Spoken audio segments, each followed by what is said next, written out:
ஆலயம். அது 4வது ஆண்டு முடிந்து 5வது ஆண்டுல நம்ம பிரவேசிக்கிறோம்.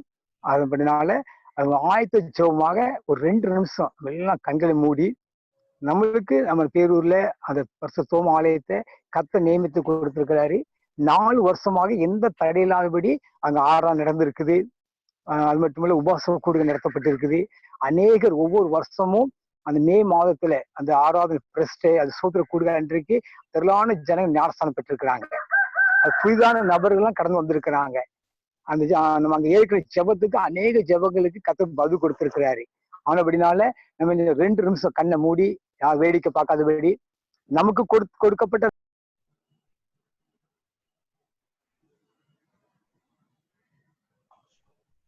பாஸ்டரோட இது மியூட்ல போயிடுச்சுன்னு நினைக்கிறேன். பாஸ்டர் மியூட் போயிட்டாரா? சரி, அன்மியூட் பண்ணிக்கோ.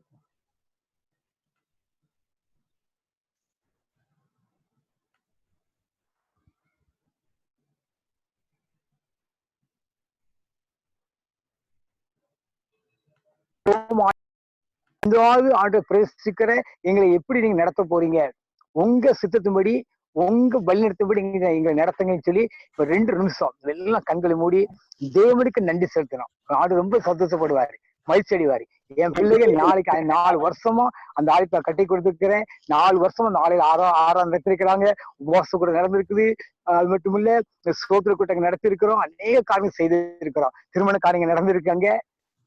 ஞானஸ்தானம் நடந்திருக்குது. எல்லாம் கர்த்தர் செய்திருக்கிறார். அதனால அதுவரை 4 வருஷமும் இப்படிப்பட்ட காரியத்தை செய்ததுக்காக நாங்க நன்றி செலுத்தோம் சொல்லி எல்லா வாயில திறந்து யாரும் வேடிக்கை பார்க்காதீங்க, யார் வேடிக்கை பார்க்காதீங்க. நம்மளுக்கு முன்பதாக கர்த்தர் காரியம் மோகன்தாஸ் அடிக்கடி சொல்லுவாங்க, 2 பேர் 3 பேர் வேற சொல்லப்பட்டிருக்கு.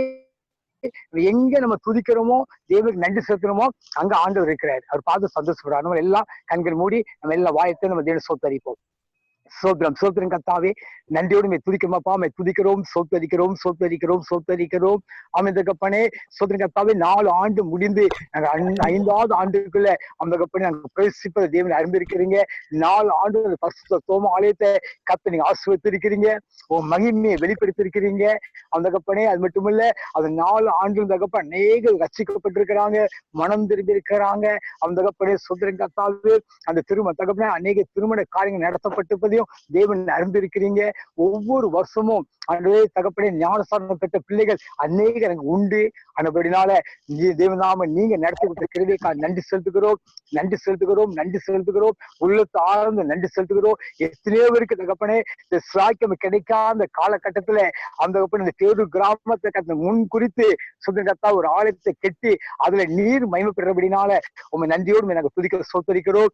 5வது ஆண்டுல பிரவேசிக்கிற எங்களையும் அந்த கப்பனே சோதரிகத்தாவே நாங்க இன்னும் எப்படி நடத்த வேண்டும், எப்படி இன்னும் தகப்பனே சோதரிகத்தாவே நாளைக்கு என்னென்ன முக்கியமான காரியங்களை நாங்கள் செயல்படுத்த வேண்டும், எப்படி செபிக்க வேண்டும் என்று சொல்லி இன்னும் கற்றுக் கொடுத்து வருகிற நான் தகப்பனே 5வது ஆண்டுல பிரவேசிக்கிற அந்த 5வது ஆண்டுல இந்த திரளான ஜனங்களையும் கர்த்தர் ஆதாயப்படுத்தி நீர் கொண்டு வருவீராக. இதே அப்படியே கொண்டு வருகிற கிருபைக்காக நன்றி செலுத்துகிறோம். நாம் தகப்பனே நம்ம நாம மட்டும் அந்த இடத்தை மகிமைப்பட கர்த்தர் உதவி செய்வீராக. விசேஷமாக அன்பு சகோதரன் தகப்பனே எல்லாம் ஒரு மனதோடு கூடி தகப்பனே சோதரிகத்தாவே செபித்து ஒரு தகப்பன ஒரு வேத பகுதியை நாங்க தியானம் பண்ண ஆயத்தமா இருக்கிறோம்.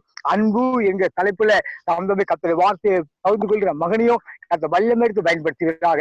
வேதங்களை கற்றுக் கொடுக்க ஊழியக்காரன சொல்லவே அக்னி ஜோலியாக நான் எடுத்து பயன்படுத்தி சொன்ன போல அந்த வார்த்தை வரும்போது மகன் ஒரு அபிஷேகம் இறங்கட்டு செடிக்கிறேன், ஒரு வல்லமை இறங்குவதாவது செபிக்கிறேன். ஏமானா தூராபா சந்தரியாலப்பா அதுவே ஒரு வார்த்தை வெளிப்படும் போது அந்த கப்படைய சோதரங்கத்தாவே அன்னைக்கு பேதிரி எழும்பி பேசும்போது தகப்படைய சிலருக்கு ஏறக்குறைய 3000 பேர் ரட்சிக்கப்பட்டான்னு சொல்லி நாங்கள் வைத்து பார்க்கிறோம். அந்த வசனத்தை தப்படி கேட்ட பிள்ளைகள் தகப்படைய பசு தாவின் அபிஷேகத்தை பெற்றுக்கொண்டான்னு சொல்லி வைத்து பார்க்கிறோம். ஆனபடினால வார்த்தை பிறப்பிட்டு வரும்போது பிள்ளைகள் உள்ளத்துல தகப்பன வார்த்தை பதியிட்டு செபிக்கிறேன். அந்த வார்த்தையில அபிஷேகம் இருக்கட்டும் ஜெபிக்கிறேன். தேவனை அப்படியே சொல்ற கிருபைக்கா நன்றி. எடுத்து மகனை பயன்படுத்துங்க.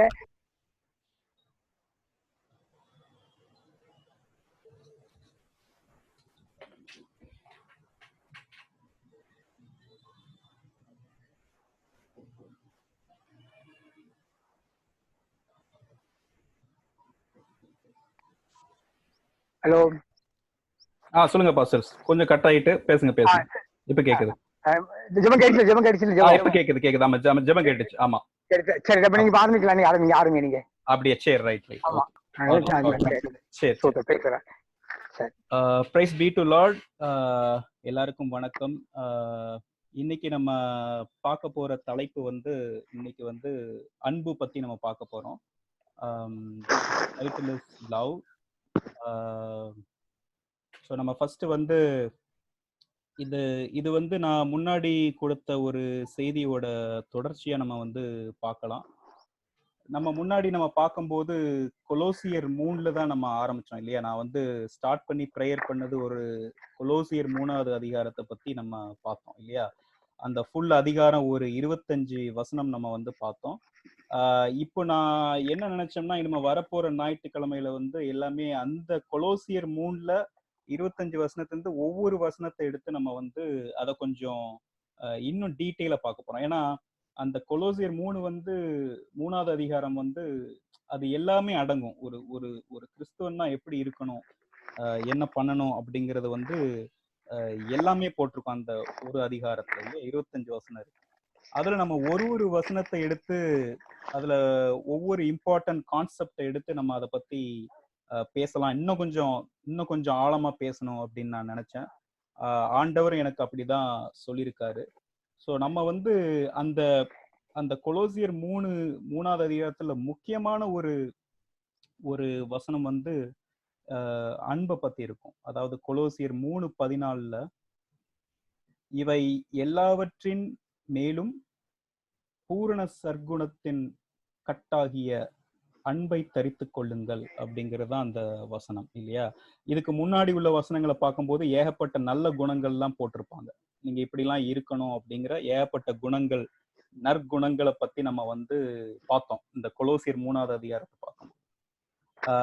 ஆனா இந்த வசனத்தை என்ன சொல்லுதுன்னா, எல்லாவற்றுக்கும் மேலான, இதுக்கு எல்லாம் மேலான பூரண சற்குணத்தின், எல்லா சற்குணங்கள், எல்லா நற்குணத்தின் கட்டாகிய அன்பை தரித்து கொள்ளுங்கள். அதாவது கட்டுன்னா எல்லா நல்ல குணத்தையும் கட்டு போடுறது வந்து அன்பு தான்.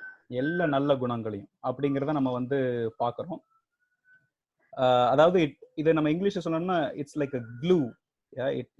It binds together. ஒரு கம், ஒரு ஃபெவிகால் மாதிரின்னு வச்சுக்கோங்களேன். எல்லா நல்ல குணங்களும் எடுத்து நம்ம அதை ஒன்னா போடணும்னா அது அன்பு என்றும் அந்த பசையினாலதான் ஒட்ட முடியும். எல்லாத்தையும் ஒன்னா கட்டாக முடியும்.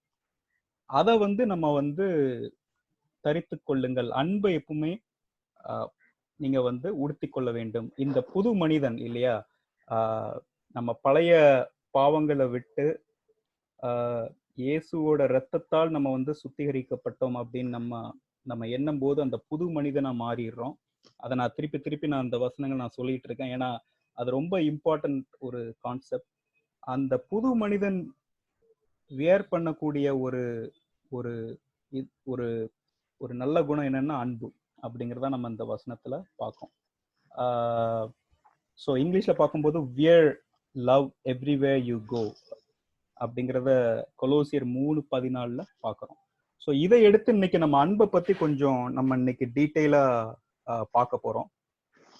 எனக்கு தெரிஞ்சு நான் பைபிள்ல வாசிச்சு, அது பழைய ஏற்பாடா இருக்கட்டும் புதிய ஏற்பாடா இருக்கட்டும், அட்லீஸ்ட் புதிய ஏற்பாடு நான் ஓரளவுக்கு ஃபுல்லா முடிச்சிருக்கேன். ஒரு தடவை 2 தடவை. நான் அடிக்கடி பார்க்கக்கூடிய வார்த்தை வந்து எனக்கு தெரிஞ்சதெல்லாம் ஆண்டவர் என்ன சொல்ல வர்றாருன்னா அன்பை பத்தி தான் சொல்ல வர்றாரு. பல வசனங்கள்ல பல இது இருக்கலாம். ஆனா பைபிளோட மெயின் தீம், பைபிளோட main purpose is to teach about love. அன்பை பத்தி சொல்றதுக்கு தான் ஆண்டவர் வந்தாரு. அன்பு என்ன, அன்புனா என்ன அப்படிங்கிறத நம்ம பைபிள்ல முக்காவாசி இடத்துல பார்க்கலாம். அன்பே பிரதானம் இல்லையா? அன்பை பத்தி தான் எல்லா இடத்துலயும் சொல்லியிருக்காரு. இப்ப நம்ம அது பல விதமான அன்புகள் இருக்கு. இறைவனோட அன்பு, தேவனோட நம்ம மேல அவர் எவ்வளவு அன்பு வச்சிருந்தாரு அப்படிங்கிறத பார்க்கலாம். நம்ம எல்லாம் அன்பா எப்படி இருக்கணும் அப்படிங்கிறத நம்ம பார்க்க போறோம். நீங்க எவ்வளவுதான் கிறிஸ்டியன்ஸ்னு சொல்லிக்கலாம், எவ்வளவுதான் நீங்க வந்து பைபிளை வாசிச்சு நான் முடிச்சிருக்கலாம் அப்படின்னு சொல்லிக்கலாம். ஆனா அன்பு இல்லைன்னா அது எல்லாமே சுத்த வேஸ்ட் ஆயிரும். அதெல்லாம் ஒன்னுத்துக்குமே பிரயோஜனம் இல்லை. ஸோ அன்பு தான் மெயின். இப்போ எனக்கு ஏகப்பட்ட ஃப்ரெண்ட்ஸ் இருக்காங்க. அவங்க கிட்டலாம் நான் ஒரு இதுல இருந்து வருவாங்க. சில பேர் வந்து கிறிஸ்டியன்ஸ் கேத்தோலிக்கா இருப்பாங்க, இல்ல கிறிஸ்டியன் ஜெகோவா விட்னஸா இருப்பாங்க, இல்ல வேற வேற டினாமினேஷன், வேற கிறிஸ்டியன் இதுல ஏகப்பட்ட கேட்டகரிஸ் இருக்கு இல்லையா. பல இதுல பேசுவோம். சில இதை பத்தி டிபேட் பண்ணுவோம், சில இதை பத்தி நம்ம பேசுவோம். நான் அவங்ககிட்ட எல்லாம் சொல்றது ஒண்ணுதான், எனக்கு மத்த வசங்களை பத்திலாம் எனக்கு கவலை இல்லை. இது நீங்க இப்படி புரிஞ்சுக்கிட்டீங்க, நாங்க இப்படி புரிஞ்சுக்கிட்டோம் அப்படிங்கறதா இல்லை. ஃபர்ஸ்ட் அன்பா இருக்கீங்களா, அது அஸ் அ கிறிஸ்டியன் நீங்க வந்து அன்பா இருக்கணும். அன்பா இருக்கீங்களா, அன்பை பத்தி பேசுங்க, மத்ததெல்லாம் வந்து நெக்ஸ்ட் அப்படிங்கறதா என்னோட பார்வையை நான் எல்லா ஃப்ரெண்ட்ஸும் சொன்னேன். அதனால அன்புங்கிறது ரொம்ப ரொம்ப ரொம்ப ரொம்ப ஒரு முக்கியமான ஒரு இதை நான் வந்து பைபிள்லையும் பார்க்குறேன். அதனால இந்த அன்பு பத்தி நம்ம இன்னும் கொஞ்சம் டீட்டெயில்டா நம்ம பார்க்கணும். ஏன்னா எனக்கு அன்புன்னு சொன்னோன்னே எனக்கே பல கேள்விகள் வந்தது. அதை நான் பைபிளை ரீட் பண்ணும்போது எனக்கு தெரிஞ்சதை நான் வந்து இதில் நான் உங்களுக்கு ஷேர் பண்ணுறேன். ஓகேங்களா? ஸோ இன்னைக்கு நம்ம பார்க்கக்கூடிய தலைப்புகள் வந்து எதுக்கு அன்பு முக்கியம், ஒய் இஸ் லவ் இம்பார்ட்டன்ட் இல்லையா. அப்படி என்ன அன்புல இருக்கு, why is it so important, எதுக்கு அவ்வளவு முக்கியம் லவ், அன்புக்கு ஏன் இவ்வளவு முக்கியத்துவம் நம்ம கொடுக்கணும் அப்படிங்கிறத நம்ம முதலாவது ஒரு பாயிண்டா பார்ப்போம். ரெண்டாவது அன்புனா என்ன அப்படிங்கிற ஒரு கேள்வி. ஏன்னா எனக்கு அன்பை பத்தி பல இடத்துல வாசிக்கும் போது நம்ம காஸ்பல் இல்லையா, சுவிசேஷங்கள்ல வாசிக்கும் போது வாசிக்கிட்டே வந்து ஏகப்பட்ட இடத்துல லவ் ஒன் அனதர், இல்ல உன்னுடைய சகோதரரை நீங்க அன்பு கூறுங்க அப்படின்ட்டு நம்ம ஒரு இடத்துல அன்பு கூறுங்கன்னு இருக்கும். சரி, அந்த அன்புனா என்ன, நம்ம என்னதான் பண்ணணும் அப்படிங்கிறது எனக்கு ஒரு கேள்வி இருந்தது. ஸோ அதை பத்தி நம்ம இன்னைக்கு டீட்டெயிலா பார்ப்போம், வாட் இஸ் லவ் அப்படிங்கிறது. மூணாவதாக how can we practise love, எப்படி நம்ம அன்பை நம்ம அன்பாக நடக்கலாம், நிஜ வாழ்க்கையில எப்படி அன்பாவோட நடக்க முடியும் அப்படிங்கிறது என்னோட சில தாட்ஸ். அதை நான் கொஞ்சம் ஷேர் பண்றேன் மூணாவதாக. நாலாவதாக அன்பாக இருந்தா நம்மளுக்கு என்ன பெனிஃபிட் கிடைக்கும், அதனால நம்மளுக்கு என்ன, நான் அன்பா இருக்கிறதுனால எனக்கு என்ன கிடைக்கும் அப்படிங்கறத, வாட் இஸ் மை பெனிஃபிட், அதை வந்து நாலாவது ஒரு தலைப்பா நம்ம வந்து பார்ப்போம். ஸோ இந்த 4 தலைப்புல நம்ம இன்னைக்கு வந்து பார்க்க போறோம். ஸோ முதலாவதாக எதுக்கு அன்பு இவ்வளவு முக்கியத்துவம், எதுக்கு இவ்வளவு முக்கியத்துவம் நம்ம வந்து பார்க்க ஆரம்பிக்கும். இதுல வந்து நான் ஒரு 8 வசனங்கள் சொல்ல விரும்புறேன், ஒரு எதுக்கு அன்பு முக்கியம் அப்படிங்கிறத பத்தி. ஸோ முதலாவதாக யோவான் 3வது அதிகாரம் 16வது வசனம் இல்லையா. இது வந்து எல்லா கிறிஸ்டியன்ஸுக்கும் தெரிய வேண்டிய ஒரு வசனம்.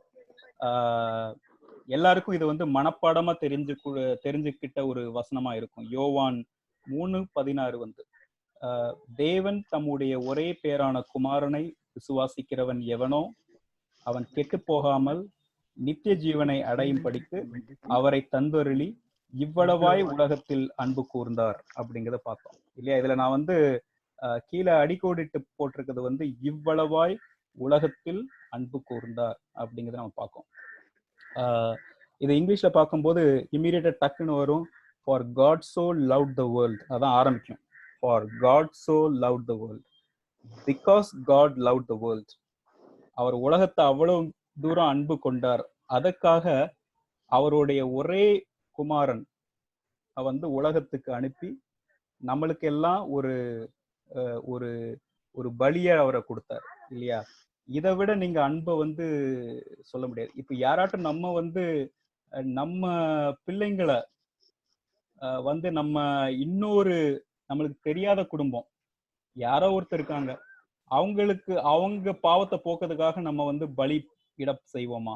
நீங்க பலி கொடுக்க வேண்டாம், உங்க பையன் பிள்ளைங்களை வந்து சரி இந்த குடும்பம் கஷ்டப்படுது, இந்த ஆப்பிரிக்கா நாட்டுல ஏகப்பட்ட பேர் கஷ்டப்படுதாங்க, அவங்களுக்காக நீங்க போய் நல்ல கொஞ்சம் ஹெல்ப் பண்ணுங்க, அதனால நான் ஆப்பிரிக்கா உங்களை அனுப்புறேன் அப்படின்ட்டு யாராட்டும் உங்க பிள்ளைங்களை விடுவீங்களா அப்படிங்கிறத நம்ம யோசிச்சு பார்க்கணும்.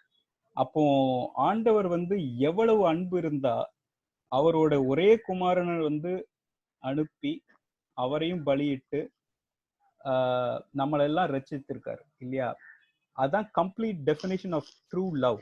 உண்மையான அன்பு என்னன்னா அது ஆண்டவர் நம்மளுக்கு காட்டிட்டாரு, தெய்வம் நம்மளுக்கு, கடவுள் நம்மளுக்கு காட்டிட்டாரு. இதுதான் உண்மையான அன்பு. இதுக்கு மீறியும் ஒரு பெரிய அன்பு இருக்க முடியாது அப்படிங்கிறத நம்ம பார்க்குறோம். ஸோ த மெயின் பர்பஸ் நம்ம ஜீசஸை பத்தி பார்க்கும்போது அவரோட இன்கார்னேஷன்னா கடவுள் வந்து உலகத்துக்கு மனிதனா வர்றது இல்லையா? கடவுள் வந்து உலகத்துக்கு மனிதனா வர்றது அதோட நோக்கமே வந்து அன்பு தான் இல்லையா? ஸோ அதுதான் மெயின் பர்பஸ், வேற எதுவுமே கிடையாது. அவர் ஆண்டவர் இயேசுவோட வருகை, இயேசு நம்ம உலகத்துல பிறந்ததோட நோக்கமே அன்பு தான். அவர் கடவுள் நம்ம மேல அன்பா இருந்ததுனாலதான் இயேசுவே உலகத்துல வந்தாரு, நம்ம கூட இருந்தாரு. பல நல்ல குணங்கள் எப்படி நம்மளுக்கு வந்து ஆண்டவர் நம்மளுக்கு சொல்லி கொடுத்தாரு. ஸோ அது அவ்வளவு இம்பார்ட்டன்ட் வந்து அன்பு. அதனால அது வந்து என்னோட ஃபர்ஸ்ட் பாயிண்டா நான் வைக்கிறேன், எதுக்கு அன்பு ரொம்ப முக்கியம். The whole Christianity, the whole Bible revolves around love. So the centerpiece of Christianity, கிறிஸ்துவத்தின் முக்கிய நோக்கமே வந்து அன்பு தாங்க.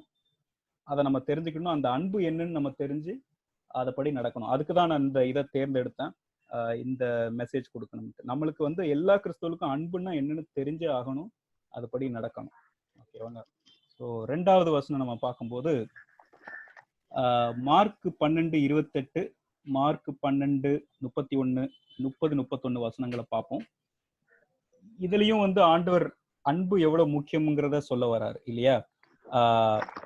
இதுல வந்து ஒரு ஒரு வேத பாரகன் வந்து ஒருத்தன் வந்து கேட்கிறான் ஆண்டவர்கிட்ட, எது வந்து இருக்கிறதுலே பெரிய கற்பனைகள்ல பெரிய கற்பனைகள் எது, சத்திய வசனங்கள்ல இருக்கிறதுலே பெரிய சத்திய வசனம் எதுன்ட்டு இயேசு கிட்ட கேட்கிறான் இல்லையா? இது நம்மளுக்கு எல்லாம் இந்த தெரிஞ்ச ஒண்ணுதான். வேத பாரகரில் ஒருவன் அவர்கள் தர்க்கம் பண்ணுகிறதை கேட்டு அவர்களுக்கு நன்றாய் அறிந்து அவரிடத்தில் வந்து கற்பனைகளில் எல்லாம் பிரதான கற்பனை எதுவென்று கேட்டான் அப்படிங்கிறத நம்ம வந்து இங்க பாக்குறோம். ஸோ இதுல வந்து ஆண்டவர் என்ன சொல்றாரு, உடனே இதுக்கு இயேசு என்ன பதில் சொல்றாரு? நம்ம 30-31 வசனம் பார்க்கும்போது அவரு கேட்ட உடனே கற்பனைகளிலெல்லாம் பிரதான கற்பனை எதுவென்று, அதாவது of all your whatever rules and commandments, ஆண்டவர் வந்து 10 கட்டளைகளை கொடுத்தாரு இல்லையா? அந்த 10 கட்டளைகள்ல எது இருக்கிறதுலே பெரிய கட்டளை அப்படிங்கறதான் ஆண்டவர் வந்து இதுல வந்து கேட்கிறாரு. அதுல வந்து கேட்கறாங்க, ஆண்டவர் அதுக்கு பதில் சொல்றாரு. ஸோ நம்ம என்ன பார்க்கிறோம்னா, ஆண்டவருடைய பதில், உன் தேவனாகிய கர்த்தரிடத்தில் உன் முழு இருதயத்தோடும் உன் முழு ஆத்மாவோடும் உன் முழு மனதோடும் உன் முழு பலத்தோடும் அன்பு கூறுவாக என்பதே பிரதான கற்பனை அப்படிங்கிறாரு. இது வந்து முதல் பிரதான கற்பனை அப்படிங்கிறாரு.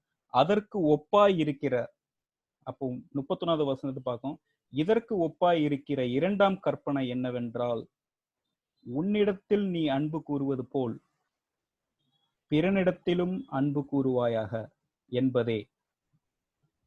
இவைகளிலும் பெரிய கற்பனை வேறொன்றும் இல்லை என்றார் அப்படிங்கிறத நம்ம பார்க்கிறோம்.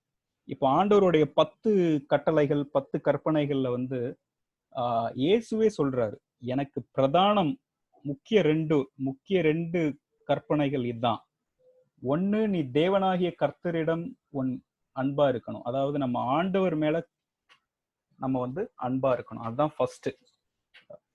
யார் மேல அன்பா இருக்குன்னு நீங்க கேட்டீங்கன்னா ஃபர்ஸ்ட் ஆண்டவர் மேல அன்பா இருங்க அப்படிங்கிற நான் சொல்ல வரும் வசனம் சொல்லுது. 2வது, நீ உன்னிடத்தில் எவ்வளவு அன்பா இருக்கியோ, நீ ஒருத்தரை எப்படி அன்பு பண்ணன்னு நினைக்கிறையோ அதே மாதிரி நீ பிறரிடத்திலும் அன்பு கூறுவாயாக அப்படிங்கிறது 2வது. இதற்கு ஒப்பானுங்க, ரெண்டுமே ஈக்குவல்ங்காரு. Love God and love one another அப்படிங்கிறத ஆண்டவர் சொல்ல வர்றாரு. இது 2 தான் மெயின்ங்கிற. இதுலயே வந்து பைபிளே முடிஞ்சு போச்சு. வேற எந்த நீங்க வசனமும் இது பிறந்த வசனமா, இப்படி இருக்கணுமா, நம்ம விசுவாசத்தோட இருக்கணுமா, இல்ல மத்தவனுக்கு ஹெல்ப் பண்ணணுமா அப்படிங்கறதெல்லாம் கேட்கணும். இதுதான் மெயின் அப்படின்ட்டு ஆண்டவர் சொல்லிட்டாரு, ஃபுல் ஸ்டாப் அப்படிங்கிறத நான் பாக்குறேன் இந்த வசனங்கள். சரி, இதுக்கப்புறம் இன்னும் சில வசனங்களை பார்ப்போம்.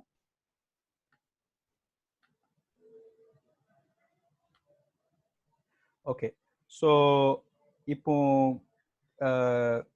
கலாத்தியர் 5:14 இல்ல 5வது அதிகாரம் 14 வசனத்தை வாசிக்கும் போது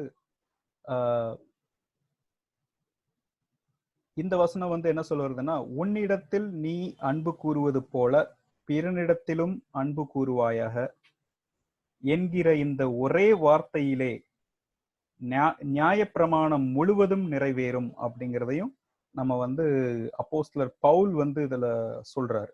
இது வந்து ஏற்கனவே ஆண்டவர் சொன்னது மாதிரி, ஆண்டவர் மார்க் இதுல நம்ம பார்த்தோம், இயேசு சொன்ன மாதிரி அப்போஸ்தலர் பவுலும் இதை தான் திருப்பி சொல்ல வர்றாரு. நியாயப்பிரமாணம் முழுவதும் இதில் நிறைவேறும். நீ உன்னிடத்தில் அன்பு கூறுவது போல பிறனிடத்திலும் அன்பு கூறு. Love one another as you love yourself அப்படிங்கறதான் இங்க வர்ற மெயின் பாயிண்ட் இல்லையா? ஸோ அவ்வளவு முக்கியம் அன்பு அப்படிங்கிறது தான். அன்பு ஒண்ணுதான் பைபிள்ல திருப்பி திருப்பி இதுதான் முக்கியமான நியாயப்பிரமாணம் அப்படிங்கிறது ஆண்டவர் சொல்றாரு. ஆண்டவருடைய சீடர்கள் மற்ற அப்போஸ்தலர்களும் சொல்ல வராங்க. சரி, அடுத்து நம்ம என்ன பாக்குறோம்னா, இது வந்து 1 கொரிந்தியர் நீங்க 13வது அதிகாரத்தை வாசிச்சீங்கன்னா அதுதான் it is called as the love chapter, அன்பின் அதிகாரம் அப்படின்னு நீங்க பைபிள்ல பார்த்தீங்கன்னா அது வந்து 1 கொரிந்தியர் 13. இதான் அன்புன்னா உங்களுக்கு என்னன்னு தெரியுமா, திருப்பி போய் இதை வாசிங்க. 1 கொரிந்தியர் 13. மற்ற மெயின் இது வந்து 1 யோவான் 3வது அதிகாரம் 4வது அதிகாரம். 1 யோவான் ஃபுல்லாவே வந்து அன்பு பத்தி தான் சொல்லியிருக்கும் மோஸ்டா. அதே மாதிரி கொரிந்தியர்ல வந்து 1 கொரிந்தியர் 13 அதிகாரம் வந்து ஃபுல்லா அன்பை பத்தி தான் சொல்லியிருக்கோம். அதுல அப்போஸ்தலர் பவுல் வந்து என்ன சொல்ல வராரு அப்படிங்கிறத நம்ம வந்து பார்ப்போம். அவர் வந்து எவ்வளவு அன்பு முக்கியம் அப்படிங்கிறத இதுலயே அவர் வந்து சொல்ல வரத நம்ம இங்க வந்து பார்க்கலாம். முக்கியமா அவர் வந்து ஓகே, இந்த வசனம் 13:1 என்ன சொல்ல வராரு, நான் மனுஷர் பாஷைகளையும் தூதர் பாஷைகளையும் பேசினாலும் அன்பு எனக்கு இராவிட்டால் சத்தமிடுகிற வெண்கலம் போலவும் ஓசையிடுகிற கைத்தாளம் போலவும் இருப்பேன் அப்படிங்கிறாரு. அதாவது ஏற்பட்ட அப்போஸ்தலர் பவுல் வந்து ஒரு பெரிய அவர் வந்து ஆண்டவரை பத்தி he proclaimed God's word இல்லையா? அவர் ஆண்டவரை பத்தி எல்லார்ட்டையும் போய் பேசினாரு. அப்போ வந்து அவர் ஒரு பிரீஸ்ட் மாதிரி, அவரு ஒரு இப்போ நம்மளுக்கு சொல்ற ஏற்பட்ட பிரீஸ்ட் நம்ம சர்ச்சுக்கு வராங்க, ஏற்பட்ட ஊழியக்காரங்க வராங்க பேசுறாங்க, அதை பத்தி தான் இங்க சொல்ல வர்றாரு. நான் மனுஷர் பாஷைகளையும், நான் எவ்வளவுதான் பேசினாலும், நான் நல்ல திறமையா நல்லா பேசினாலும், நான் தூதர் பாஷைகளையும் பேசினாலும், even godly words and more and tongues இல்லையா? சில பேர் ஆவியால பேசுவாங்க, ஆவி நிரம்பி பேசுவாங்க இல்ல, தூதர் பாஷைகளையும் பேசினாலும் அன்பு எனக்கு இராவிட்டால் நான் வந்து ஒரு சத்தமிடுற வெண்கலம் போலவும் ஓசையிடுற கைத்தாளம் போலதான் இருப்பேன். நீ எவ்வளவுதான் பேசுங்க, ஊழியக்காரங்கள் எல்லாருமே சரி, யாருனாலும் சரி, நீங்க எவ்வளவுதான் பேசினாலும் பரவாயில்ல, நீங்க எவ்வளவுதான் ஞானம் உள்ளவனா இருந்தாலும் பரவாயில்ல, அன்பு இல்லைன்னா நீங்க ஜீரோ அப்படிங்கிறாரு. அன்பு மட்டும் இல்லைன்னா வேஸ்ட் அப்படிங்க. நம்ம வந்து ஏற்பட்ட பிரீஸ்ட பார்த்திருப்போம், ஏற்பட்ட ஊழியக்காரங்களுக்கு பெரிய பெரிய ஃபாதர்ஸ் எல்லாம் பார்த்திருப்போம். அவங்க எவ்வளவுதான் ஞானம் இருந்தாலும் அவங்க வந்து அன்பா இல்லைன்னு வச்சுக்கோங்க, அது வந்து ஆண்டவர் அதை கண்டுக்கிட மாட்டார். அன்புதான் முக்கியம் இல்லையா? அப்படிங்கறத நம்ம இந்த இதுல வந்து பார்க்க வரோம். அடுத்ததாக நம்ம வந்து பார்க்க போது வந்து 2வது வசனத்துல என்ன சொல்ல வர, அதே 13:2 நான் தீர்க்க தரிசன வார்த்தை உடையவனாய் இருந்தும் சகல ரகசியங்களையும் சகல அறிவையும் அறிந்தாலும் மலைகளைப் போல் பேர்க்கத்தக்கதகா சகல விசுவாசம் உள்ளவனாய் இருந்தாலும் அன்பு எனக்கு இராவிட்டால் நான் ஒன்றுமில்லை. நீங்க எவ்வளவுதான் பெரிய ஆளா இருந்தாலும், நீங்க வந்து உங்க விசுவாசம் வந்து உங்களுக்கு மலை போல விசுவாசம் இருந்தாலும் உங்க விசுவாசத்தை அசைக்கவே முடியாது. அப்படி இருந்தாலும் அன்பு எனக்கு இல்லைன்னா நான் ஒன்றும் இல்லை அப்படிங்கிறது அப்போஸ்தலர் பவுல் வந்து சொல்றாரு. ஸோ நீங்க எவ்வளவு பெரிய ஆளு, அறிவாளியா இருக்கலாம், தீர்க்கதரிசியா இருக்கலாம், இல்ல எல்லா ரகசியங்களையும் அறிஞ்சவரா இருக்கலாம், எல்லா அறிவும் நிறைஞ்சவரா இருக்கலாம், உங்களுக்கு விசுவாசம் மலை போல விசுவாசம் இருக்கலாம். ஆனால் உங்களுக்கு அன்பு இல்லைன்னா அது ஒன்று இல்லை அப்படிங்கிறது இங்க அப்போஸ்தலன் பவுல் சொல்ல வர்றாரு. தொடர்ந்து 3வது வசனத்தை என்ன சொல்ல வர்றாருன்னா, எனக்கு உண்டான யாவற்றையும் நான் அன்னதானம் பண்ணினாலும் என் சரீரத்தை சுட்டெரிக்கப்படுவதற்கு கொடுத்தாலும் அன்பு எனக்கு இராவிட்டால் எனக்கு பிரயோஜனம் ஒன்றும் இல்லை அப்படிங்கிறார். அதாவது நான் எவ்வளவுதான் வந்து அன்னதானம் பண்றேன், நான் வந்து அன்னதானம் தான் பண்றேன் அப்படின்ட்டு சிலர் சொல்லலாம். நான் எல்லாத்தையுமே இருக்க பொருளை எல்லாத்தையுமே மத்தவங்களுக்கு கொடுத்துட்டேன், ஆண்டவருக்காக என் சரீரத்தையே சுட்டரிக்கப்பட்டனாலும் பரவாயில்ல, ஆனா எனக்கு அன்பு இல்லைன்னா, எனக்குள்ள அன்பு இல்லைன்னா ஒரு பிரயோஜனமும் கிடையாது அப்படிங்கிறத வந்து நம்ம பார்க்கிறோம். ஸோ எவ்வளவு தூரம் அன்பு முக்கியங்கிறத வந்து இதுல வந்து நம்ம வந்து ஆண்டவர் வந்து நம்மளுக்கு ஏற்கனவே இந்த வசனங்கள் மூலமா நம்மளுக்கு கிளியரா ஆண்டவர் வந்து சொல்லிட்டார். இது அப்போஸ்தலர் பால் வந்து இந்த 13வது அதிகாரத்துல இவ்வளவு முக்கியம் அன்பு அப்படிங்கறது வந்து அவரு கிளியரா சொல்லிட்டார். So this is the importance of love. இன்னும் 8வது வசனத்துல வந்து 13:8 வந்து அன்பு ஒரு காலும் ஒழியாது, லவ் நெவர் ஃபெயில்ஸ். இல்லையா? லவ் வந்து என்னைக்குமே, அன்புக்கு என்னைக்குமே ஒரு ஃபெயிலியர் கிடையாது, ஒரு காலம் ஒளிஞ்சு போகாது அன்பு. அதுக்கு வந்து தோல்வியே கிடையாது அன்புக்கு. தீர்க்க தரிசனங்களாலும் ஒளிந்து போகும், அந்நிய பாஷைகளினாலும் ஓய்ந்து போகும், அறிவானாலும் ஒளிந்து போகும், ஆனால் அன்பு வந்து அழியாது அப்படிங்கிறது.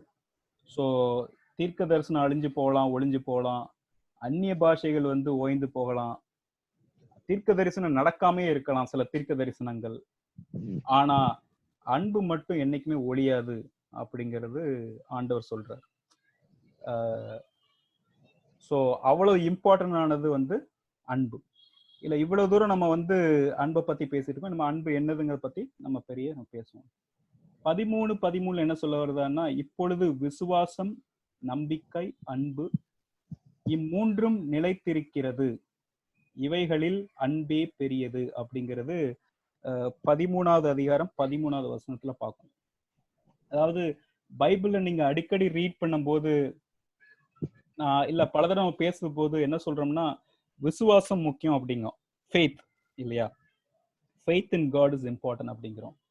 நம்பிக்கை, hope in God is important and love is important அப்படின்ட்டு நான் பார்க்கணும். ஆனா அப்போஸ்தலன் பவுல் என்ன சொல்ல வர்றாரு, ஆண்டவருடைய வார்த்தை என்ன சொல்ல வர்றாருன்னா, இதை எல்லாத்தையும் காட்டி அன்பு தாங்க பெருசு அப்படிங்கிறாரு இல்லையா? இப்ப நான் பைபிள்ல சும்மா நம்ம வந்து வாசிக்கும் போது கூட நான் வந்து சும்மா சர்ச் பண்ணி பார்த்தேன், அன்பு எவ்வளவு தடவை புதிய ஏற்பாடுல அன்பு எவ்வளவு தடவை வந்திருக்குன்னு பார்த்தா ஒரு 277 தடவை என்னமோ வந்திருக்கு. அன்புங்கிற வார்த்தை ஒரு 277 தடவை வந்திருக்கு. இது வந்து என்னோட version of Bible, new international version, NIVம்பாங்க இங்கிலீஷ்ல. அதுல வந்து இவ்வளவு தடவை வந்திருக்கு. விசுவாசம் பார்த்தீங்கன்னா ஒரு 281 தடவை கூட வந்திருக்கு. நம்பிக்கை, ஹோப்னா ஒரு 80 தடவை வந்திருக்கும். அந்த வார்த்தை நம்பிக்கைங்கிற வார்த்தை எவ்வளவு தடவை நீங்க புதிய ஏற்பாடுல வந்திருக்குன்னா அவ்வளவு தடவை. விசுவாசம் கூட வந்திருந்தாலும் அதுல இந்த வசனம் மூலமா நம்ம என்ன சொல்ல வர்றாங்கன்னா, விசுவாசம் முக்கியம், நம்பிக்கை முக்கியம், தேவ நம்பிக்கை முக்கியம், அன்பு முக்கியம், ஆனா இதுல எல்லாத்தையோட பெருசு வந்து அன்புதான் அப்படிங்கிறது ஆண்டவர் நம்மகிட்ட சொல்றாரு இந்த வசனம் மூலமா. So these are the importance of love. எதுக்கு அன்பு முக்கியங்கிறது இவ்வளவு தூரம் நம்ம பார்த்தோம். எதுக்கு அன்பு தான் ரொம்ப முக்கியம், அன்பே பிரதானம், அன்பு தான் முக்கியம் அப்படிங்கிறது, கிறிஸ்துவ வாழ்க்கையில் அன்பு தான் ரொம்ப ரொம்ப முக்கியங்கிறத நம்ம பார்த்தோம். Importance of love. இப்ப அடுத்து சரி, இந்த அன்பு முக்கியம், அன்புன்னு பத்தி சொல்லிட்டு இருந்தோம். அப்படி அன்புன்னா என்ன, அன்புன்னா என்னன்ட்டு எனக்கு ஒரு கேள்வி வந்துச்சு எனக்கு. நான் வந்து எல்லா சுவிசேஷங்களை வாசிக்கும் போது போட்டிருந்தது, எனக்கு ஒரு பதிலே இல்லை.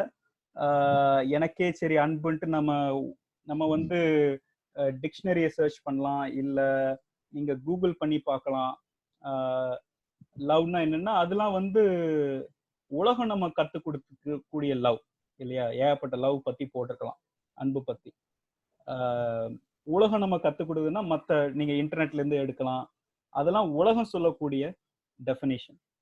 அன்புனா என்னன்ட்டு. ஆனா பைபிள்ல என்ன சொல்லியிருக்குன்ட்டு எனக்கு எப்போ புரிய வந்ததுன்னா, இந்த 1 கொரிந்தியர் 13 வாசிக்கும் போது தான் எனக்கு தெளிவா அதே புரிய வந்தது. அன்புனா என்ன, ஆண்டவர் நம்மளுக்கு அன்புனா என்னன்னு சொல்ல வர்றாருங்கிறது எனக்கு 1 கொரிந்தியர் 13வது அதிகாரம் வரும்போது தான் எனக்கே தெரிஞ்சது. இல்லையா? நீங்க பைபிளை வாசிக்கும் போது மத்தேயுல இருந்து ஆரம்பிப்பீங்க, அப்படி மத்தேயு, மார்க் அப்படின்ட்டு போவோம் இல்லையா, லூக்கா, யோவான் அப்படின்ட்டு போவோம். அதுக்கப்புறம் ஒண்ணு ஒண்ணா வருவோம். நான் அந்த கொரிந்தியருக்கு வந்த பிறகுதான் எனக்கே புரிஞ்சுது, ஓ இப்படியா, அன்புன்னா இப்படிதானா அப்படின்ட்டு ஒரு ஃபுல் டெஃபினிஷன் கிடைச்சது. அதை நான் உங்ககிட்ட ஷேர் பண்றேன். ஸோ இந்த 4வது வசனத்திலிருந்து அன்பை பத்தி போட்டிருக்கு. நான் வந்து ஒரு 16 டெஃபினிஷன் கொடுக்குறேன். 16 அன்புனா என்னன்ட்டு ஒரு 16 டெஃபினிஷன்ஸ் வந்து கொடுக்குறேன் லவ்க்கு அப்படின்ட்டு. இந்த கொரிந்தியர்ல இருந்து தான் இது போட்டிருக்காங்க. 4வது வசனத்தை நம்ம வாசிக்கும் போது, அன்பு நீடிய சாந்தமும் தயவும் உள்ளது, அன்புக்கு பொறாமை இல்லை, அன்பு தன்னை புகழாது, இருமாப்பாய் இராது. இதுல வந்து 5 அம்சங்களை பார்த்தோம். அன்போட 5 அம்சங்கள் இல்லையா? முதலாவது நீடிய சாந்தம், அதாவது பேஷண்ட். லவ் இஸ் பேஷண்ட் இங்கிலீஷ்ல இல்லையா? தயவு உள்ளது, லவ் இஸ் கைண்ட் இங்கிலீஷ்ல இல்லையா? பொறாமை இல்லை, அன்புக்கு பொறாமை இல்லை. It does not envy, it is not jealous அப்படிங்கிறது தான் அர்த்தம். It is not envy. 4வதாக தன்னை புகழாது, இட் டஸ் நாட் போஸ்ட். 5வது இருமாப்பா இராது, இட் இஸ் நாட் ப்ரவுட். இதுல ஏதாட்டு ஒரு இது உங்களுக்கு இருந்துச்சுன்னா நீங்க அன்பு உங்ககிட்ட இல்லைங்க. ஆண்டவர் என்ன சொல்றாரோ அந்த அன்பு உங்ககிட்ட கிடையாது. ஏன்னா இதெல்லாம் இல்லைன்னா உங்ககிட்ட அன்பு இல்லை. இதான் ஆண்டவரோட டெஃபினிஷன் ஆஃப் அன்பு. நீடிய சாந்தம், பொறுமை வேணும், ரொம்ப ரொம்ப பொறுமை வேணும் அப்படிங்கிறது ஆண்டவர் சொல்றாரு இல்லையா? இப்ப நம்ம வந்து ஏகப்பட்ட இடத்துக்கு வீட்டுக்குள்ளே இருந்து ஆரம்பிக்கணும் ஃபர்ஸ்ட் அன்பு. அதான் ரொம்ப முக்கியம். Charity begins at home. Charity, love begins at home. லவ்க்கு இன்னும் கொஞ்சம் பெரிய டெஃபினிஷன் போனீங்கன்னா சேரிட்டிம்பாங்க இல்லையா? So love begins at home. வீட்டுக்குள்ளே நம்ம அன்பு ஃபர்ஸ்ட் ரொம்ப ரொம்ப முக்கியம். இதுல நான் சில நேரம் பார்த்துருக்கேன், நம்ம ஃபேமிலிக்குள்ளேயே நம்ம ஃப்ரெண்ட்ஸ்குள்ளேயே பார்த்துருக்கேன், ரொம்ப பொறுமை கிடையாது. இப்போ ஒரு ஒரு ஒரு கல்யாணத்துக்கு தான் புறப்பட்டு போறோம்னு வச்சுக்கோங்க. சரி, புறப்பட்டு சில பேர் ஸ்லோவா ரெடி ஆகுறதுக்கு டைம் ஆகும் இல்லையா?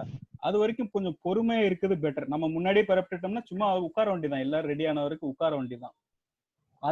அதுக்குள்ளே ஒரு கோவம் அங்க இங்க இப்படின்ட்டு அது நம்மளுக்கு தான் டென்ஷன் ஆகும், நம்மளுக்கு தான் ஸ்ட்ரெஸ் ஆகும். இதை நான் பல இடத்துல பார்த்துருக்கேன். இல்லை எனக்கு நான் வந்து இப்போ நான் கொஞ்சம் டைமுக்கு போகணுன்ட்டு நினைப்பேன் எல்லா இடத்துக்கும். இப்போ நான் சர்ச்சுக்கு இங்க வியட்நாம்ல கூட சர்ச்சுக்கு போகணும்னு நினைப்பேன். இல்ல செசிலியா கொஞ்சம் பிறப்பட டைம் ஆகும், இல்ல தம்பி சின்ன பிள்ளைங்களாம் பிறப்பட கொஞ்சம் டைம் ஆகும். 9:30க்கு சர்ச்சு, நான் 9:30க்கு முன்னாடியே இங்க இருக்குன்னு பார்ப்பேன்.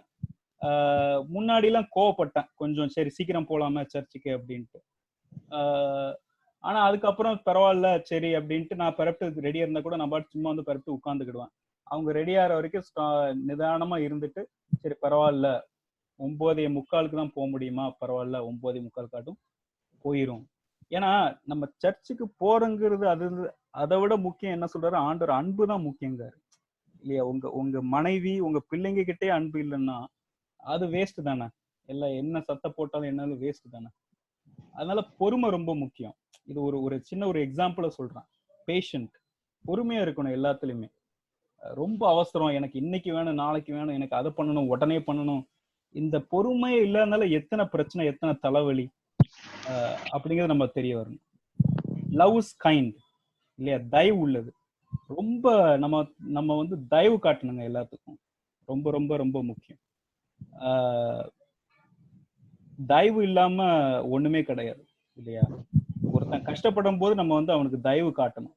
அது எவ்வளவு பெரிய உங்களுக்கு விரோதியா கூட இருக்கலாம், தயவா இருக்கணும். அது ரொம்ப ரொம்ப ஒரு தயவு இல்லையா உங்ககிட்ட அன்பு இல்லைன்னு அர்த்தம். அன்புக்கு பொறாமை இல்லை, பொறாமப்படக்கூடாது அப்படின்னா அன்பு இல்லை. நீங்க எவ்வளவுதான் எனக்கு அண்ணன், எனக்கு தம்பி, என் நண்பன் அப்படின்னு அவன் மேல ரொம்ப பாசமா இருக்கேன், அன்பா இருக்கேன் அப்படின்னு நீங்க சொல்லி போடுறது. ஆனா நீங்க பொறாமப்பட்டீங்கன்னா அது இதே கிடையாது. எங்க அண்ணன் இவ்வளவு சம்பாதிக்க, என் தம்பி இவ்வளவு சம்பாதிச்சுட்டான், சம்பாதிச்சு நல்லா இருக்கட்டும், நல்லா சம்பாதிக்கட்டும், இன்னும் அதிகமா என் தம்பி நல்லா இருக்கட்டும், இன்னும் அதிகமா சம்பாதிக்கணும் அப்படிங்க நினைக்கிறது தான் உண்மையான அன்பு. பொறாமப்படக்கூடாது இல்லையா? அது வந்து பொறாமைப்படுறது அன்பே கிடையாது. It does not envy. N friend நல்லா இருக்கட்டும், என் ஃப்ரெண்டு நம்மளோட இன்னைக்கு நம்மளோட கீழே இருந்தான், நல்லா சம்பாதிச்சு நல்ல நிலைமைக்கு வந்துட்டோன்னா அதை பத்தி பெருமைப்படுங்க, பொறாமப்படக்கூடாது இல்லையா? அப்படின்னா அன்பு கிடையாது. நீங்க எவ்வளவுதான் என் ஃப்ரெண்டுன்ட்டு சொல்லி I love my friend, I love my sister, I love my brother அப்படிங்கிறோம். ஆனா உண்மைன்னா பொறாமப்படக்கூடாது. நாலாவதாக தன்னை புகழாது. நம்ம என்னைக்குமே நம்மளை புகழக்கூடாது, நம்ம வந்து நம்மளை பெருமைப்படுத்தக்கூடாது இல்லையா? தன்னைத்தானே புகழ்றது, நான் தான் பெரியவன், நான் தான் இதை பண்ணேன், நான் தான் இதை எல்லாம் செஞ்சேன் அப்படிங்கிறது அன்பு கிடையாது. அது வந்து ரொம்ப ஈகோ, செல்ஃப் ஈகோ இல்லையா? என்னாலதான் இதெல்லாம் நடக்குது, இல்லாட்டா நடக்காது, என்னாலதான் இந்த குடும்பமே ஓடுது, இல்லாட்டா நடக்காது அப்படிங்கிறது இருக்கவே கூடாது. முக்கியமா ஒரு குடும்பத்துக்குள்ள இருக்கக்கூடாது, மனைவி கணவனுக்குள்ள இருக்கக்கூடாது, கணவனுக்கு அந்த இதே இருக்கக்கூடாது. என்னாலதான் நம்ம சம்பாதிக்கிறோம், நான் தான் சம்பாதிக்கிறேன், நான் தான் இந்த வீட்டை காப்பாற்றணும் அப்படிங்கிறதெல்லாம் தப்பு. Everybody is equal. ஸோ தன்னைத்தானே புகழ்றது வந்து தப்பு. இருமாப்பா இராது, இட் இஸ் நாட் ப்ரவுட். ரொம்ப பெருமைப்படுறது, நான் பீங் வெரி ப்ரவுட் இல்லையா? அது இருமாப்பா இராது அப்படிங்கிறது எனக்கு இன்னும் கொஞ்சம் தமிழ்ல எனக்கு சொல்ல தெரியல. பட் நம்ம வந்து ரொம்ப ஊர்ல பெருமையோட அலையக்கூடாது இல்லை நான் அப்படிங்கிறது. ஸோ அந்த இதெல்லாம் இருக்கவே கூடாது. இப்போ எனக்கு தெரிஞ்ச இது வந்து இப்போ நம்மளோட சர்ச்னா அது நம்ம குடும்ப சர்ச் அது கிடையாது, நம்ம ஊருக்காக கட்டின நம்ம சர்ச், நம்ம ஊரோட சர்ச். நம்ம வந்து அதுல பெருமைப்படுறதுக்கு எதுவுமே கிடையாது. இந்த சர்ச் வந்து நம்ம ஊருக்கு கொடுக்கப்பட்ட சர்ச். ஆண்டவரோட கிருபையால நம்ம வந்து நம்ம குடும்பம் எல்லாம் ரட்சிக்கப்பட்டது இல்லையா? மோசஸ் தாத்தா வந்தாரு, தாத்தா ஆட்சியை மாத்தினாங்க, நம்ம குடும்பம் ஃபுல்லாவே ஒரு கிறிஸ்தவரை ரட்சிக்கப்பட்டோம். இப்போ நம்ம கட்டியிருக்க சர்ச் நம்ம இந்த ஊரை மாத்ததுக்கு, இந்த ஊரை வந்து ரட்சிக்கப்படுறது, அதுல நம்மளுக்கு எதுவும் பெருமைலாம் இருக்கக்கூடாது. இது எங்க சர்ச், எது எங்க இது அப்படிலாம் நம்மளுக்கு இருக்கக்கூடாது. ஸோ இது ஒரு முக்கியமான அன்பை பத்தி ஒரு 5 பாயிண்ட்ஸ். மேலும் நம்ம பார்க்கும்போது அயோக்கியமானதை செய்யாது, தற்பொழிவை நாடாது, சினமடையாது, தீங்கு நினையாது அப்படிங்கிறது இன்னும் மேல ஒரு 4 பாயிண்ட் பார்க்கிறோம். அயோக்கியமானதை செய்யாது, அன்பு வந்து என்னைக்குமே அயோக்கியத்தனம் செய்யாது. இட் இஸ் நாட் ரூட் இல்லையா இங்கிலீஷ்ல. தற்பொழிவை நாடாது, it is not self seeking. எனக்காக எனக்கு என்ன கிடைக்கும், சிலவர் ரொம்ப வந்து எனக்கு எனக்கு எனக்கு ரொம்ப எல்லாமே எனக்கு எனக்கு என்ன தேவை, எனக்கு என்ன சாப்பாடு, எனக்கு இந்த சாப்பாடு தான் பிடிக்கும், எனக்கு இப்படிதான் இருக்கணும், எனக்கு எல்லாம் இப்படிதான் இருக்கணும். அது அன்பு இல்லைங்க, அது அன்பே கிடையாது. Self seeking is not correct. It is not easily angered, கோவப்படவே கூடாது, சினம் அடையாது. ஆண்டவர் சொல்லிட்டாரு, அன்பே பிரதானம், அன்பே முக்கியம், எனக்கு வேற எதுவுமே கிடையாது. நீங்க என்னத்த பைபிளை தூக்கிட்டு போங்க, நீங்க வந்து சர்ச்சுக்கு போங்க, நீங்க முழங்கால் இடுங்க, என்னனாலும் பண்ணுங்க, தானம் பண்ணுங்க, ஒன்னத்துக்கும் பிரோஜனம் கிடையாது அன்பு இல்லாம. அப்படின்னா அன்புனா என்ன? கோவப்படாதீங்க. It is not easily angered. கோவப்பட்டவங்கள நீங்க வந்து அன்பு இல்லைன்னு அர்த்தம். இது வீட்டில இருந்து, குடும்பத்தில இருந்து தொடங்க வேண்டியது, கணவன் மனைவிட்ட இருந்து, பிள்ளைங்க கிட்ட இருந்து இல்லையா? கோவப்பட்டால் அன்பு இல்லைன்னு அர்த்தம். ஏன்னா கோவப்பட்டா அன்பு முறிஞ்சுப்போம். It easily breaks love. கோவம் வந்து, பொறுமையா இருங்க, கோவப்படாதீங்க. அத கொஞ்சம் கொஞ்சம் இது பிராக்டிஸ் பண்ண கஷ்டம்தான். ஆனா வந்து அதை பிராக்டிஸ் பண்ண நம்ம கோவே பட மாட்டோம். It keeps no records of wrong. தீங்கு நினையாது, நம்ம மன்னிக்கணும், எல்லாத்தையும் மன்னிக்கணும், அதான முக்கியம். ஆண்டவர் அதான சொல்லி கொடுத்திருக்காரு. ஆண்டவர் நம்மளை வந்து எவ்வளவு பெரிய பாவத்திலிருந்து நம்மளை மன்னிச்சிருக்காரு. It keeps no record of wrongs. பல இதெல்லாம் நம்ம வந்து ஞாபகப்படுத்தக்கூடாது. தப்பு பண்ணா, இவன் எனக்கு இப்படி பண்ணிட்டான், இவனை பழி வாங்கியே தீரணும், இது வந்து மத்தவங்களை விடுங்க, நம்ம சொந்த அண்ணன் தம்பிக்குள்ள குடும்பத்துக்குள்ளே இருக்குல்ல, அது தப்பு தானே. It keeps no record of wrong. எந்த தப்பு நடந்தாலும் என்ன மறந்துட்டு போயிடணும், அவ்வளவுதான். மறந்து மன்னிச்சுட்டு அதை திருப்பி நினைக்க கூட கூடாது. அந்த ரெக்கார்ட் நம்ம மனசுக்குள்ளே இருக்கக்கூடாது, அழிச்சிடணும் கம்ப்ளீட்டா. மனசுக்குள்ள இருக்கதோ எதோ இருக்கதோ. So that is true love. அதான் உண்மையான அன்பு. அநியாயத்தில் சந்தோஷப்படாமல் சத்தியத்தில் சந்தோஷப்படும். 10வது அநியாயத்தில் சந்தோஷப்படாது. அநியாயம் செய்யறதுல சந்தோஷப்படாத அன்பு. சத்தியத்தில் மட்டுமே சந்தோஷப்படும். நம்ம என்னைக்குமே ஒரு அநியாயம் செய்யக்கூடாது. நீதி ரொம்ப ரொம்ப முக்கியம். நியாயம் ரொம்ப ரொம்ப முக்கியம். இது கரெக்ட், இதுதான் நியாயம்னா நியாயம் தான் பண்ணணும். நியாயத்தில் மட்டும் சந்தோஷப்படும், சத்தியத்தில் மட்டும் சந்தோஷப்படும் அன்பு இல்லையா. அநியாயத்தில் சந்தோஷப்படாது அப்படிங்கிறது ரொம்ப ரொம்ப இம்பார்ட்டன்ட். இது ஒரு 11 பாயிண்ட் அபவுட் லவ். மேலும் நம்ம பார்க்கும்போது இன்னும் ஒரு 4 பாயிண்ட். சகலத்தையும் தாங்கும், சகலத்தையும் விசுவாசிக்கும், சகலத்தையும் நம்பும், சகலத்தையும் சகிக்கும். இதெல்லாம் அன்போட character. It always protects. Love protects. எல்லாத்தையும் தாங்குங்க. Always trust. அன்பு வந்து என்னைக்குமே ட்ரஸ்ட், ஒரு விசுவாசிப்பீங்க. இப்போ உங்க உண்மையா உங்க தம்பி மேல, உங்க அண்ணன் மேல, உங்க தங்கச்சி மேல நம்பிக்கை இருந்ததுன்னா, அன்பு இருந்ததுன்னா நீங்க அவங்கள ட்ரஸ்ட் பண்ணணும், நம்பணும், விசுவாசிக்கணும். அது உண்மையான அன்பு. அவங்க அதுக்கு விசுவாசமா இருக்காங்களா இல்லையாங்கிறது 2வது. பட் ஆண்டவர் எதிர்பார்க்க நீங்க விசுவாசிக்கணும், மற்றவங்களை விசுவாசிக்கணும். when you say you love one another, மற்றவங்களை ட்ரஸ்ட் பண்ணணும். and it always protects. மற்றவங்களை நம்பும். it always hopes for and always perseveres. சகிக்கும். அன்பு வந்து எவ்வளவு கஷ்டம் வந்தாலும் சகிச்சு கொள்ளும். சில பேர் நம்மளுக்கு தீங்கு பண்ணலாம், நம்மளுக்கு கோபமா வரும், இல்ல கஷ்ட காலங்களை நம்ம வந்து ஏதாட்டு பண்ண தப்பா நினைப்போம். பட் சகலத்தையும் சகிக்கும். அன்பு இருக்கும்போது சகலத்தையும் சகிச்சு கொள்ளுவோம். அன்பு இருக்கிறோம், எல்லாத்தையும் நம்புவான், விசுவாசிப்பான். It always protects.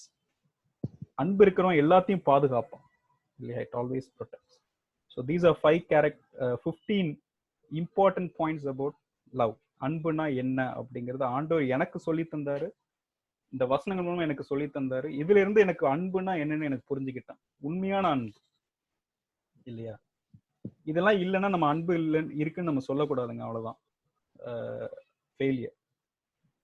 The main point, கடைசி 16வது பாயிண்ட், அன்புனா என்ன அப்படிங்கறத வந்து அது கடைசியா சொன்னாலும் அதுதான் இருக்கிறதுலே பிரதானமான மெசேஜ்.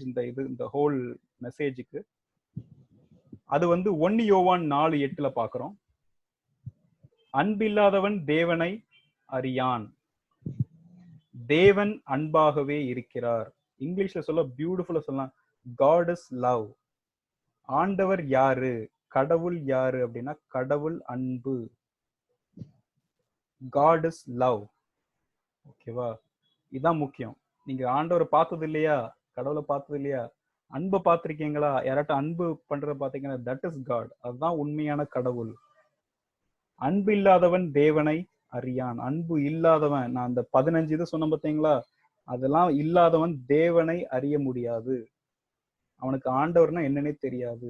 ஏன்னா ஆண்டவர் தான் அன்பு. தேவன் அன்பாகவே இருக்கிறார் அப்படிங்களா. Whoever does not love does not know God. உங்களுக்கு அன்பு இல்லையா, உங்களுக்கு கடவுளே தெரியாதுங்க. நீங்க எவ்வளவுதான் நீங்க போய் பைபிளை வாசிச்சு எனக்கு ஆண்டவர் தெரியும், இயேசுவை தெரியும் சொன்னாலும் பிரயோஜனம் இல்லை. அன்பு இல்லைன்னா உங்களுக்கு கடவுளே தெரியாது அப்படின்ட்டு கிளியரா ஆண்டவரே அவருடைய வசனங்கள் மூலமா சொல்லிட்டாரு. ஸோ இப்போதைக்கு நம்ம வந்து வாட் இஸ் லவ் அப்படிங்கிறத நம்ம பார்த்தோம். ஒரு 16 பாயிண்ட்டை பார்த்தோம்.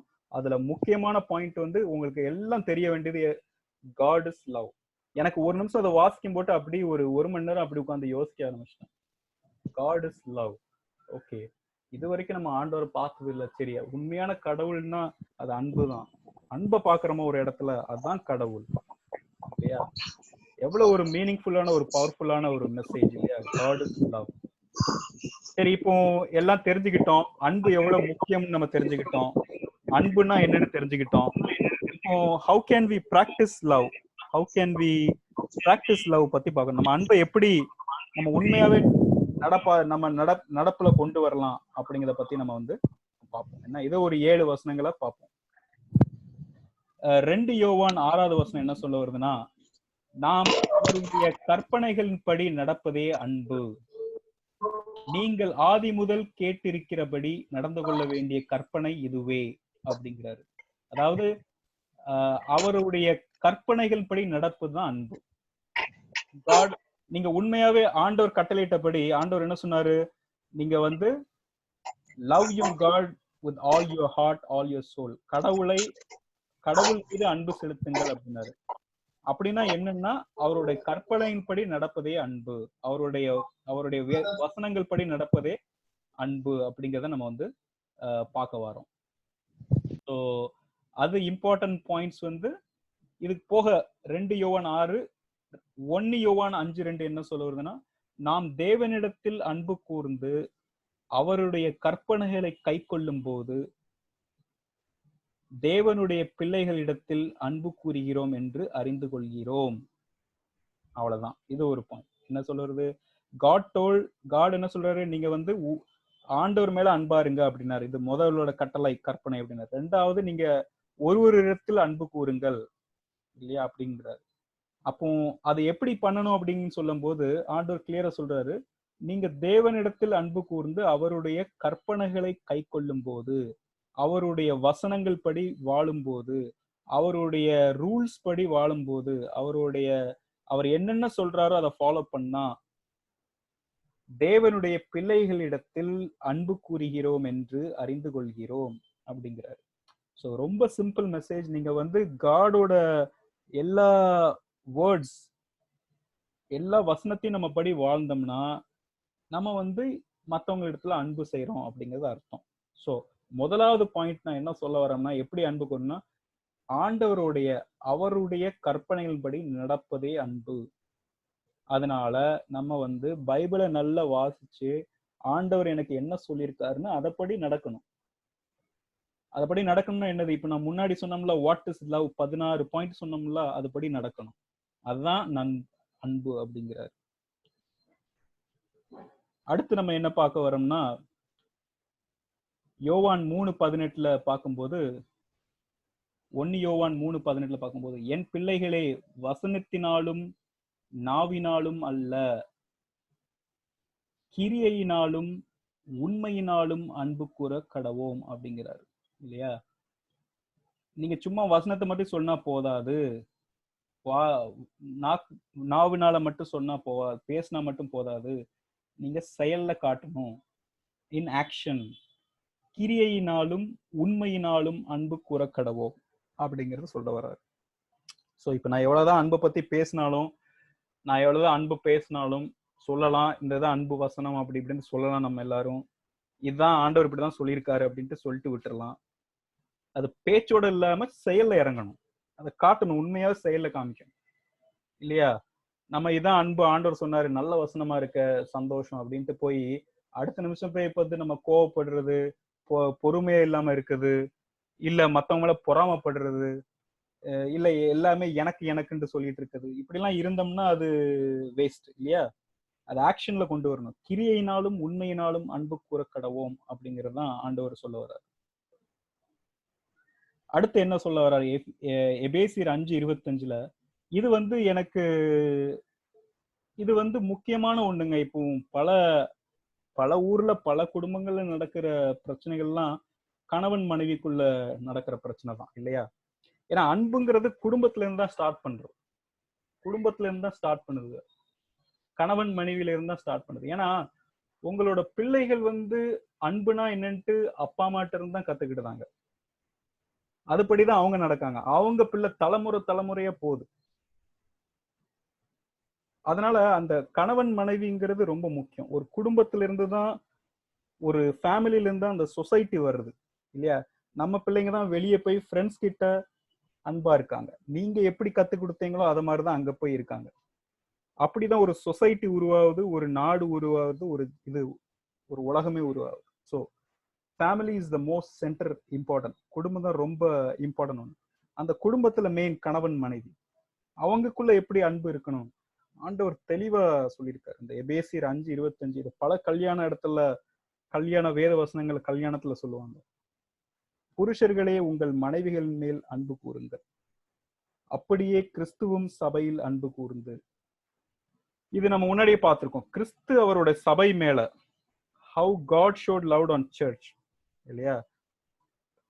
கிறிஸ்துவுக்கு சபை எவ்வளவு முக்கியமோ அதே மாதிரி ஒரு புருஷனுக்கு மனைவி முக்கியம். புருஷன் வந்து ஆண்டவர் மாதிரி, கிறிஸ்து மாதிரி.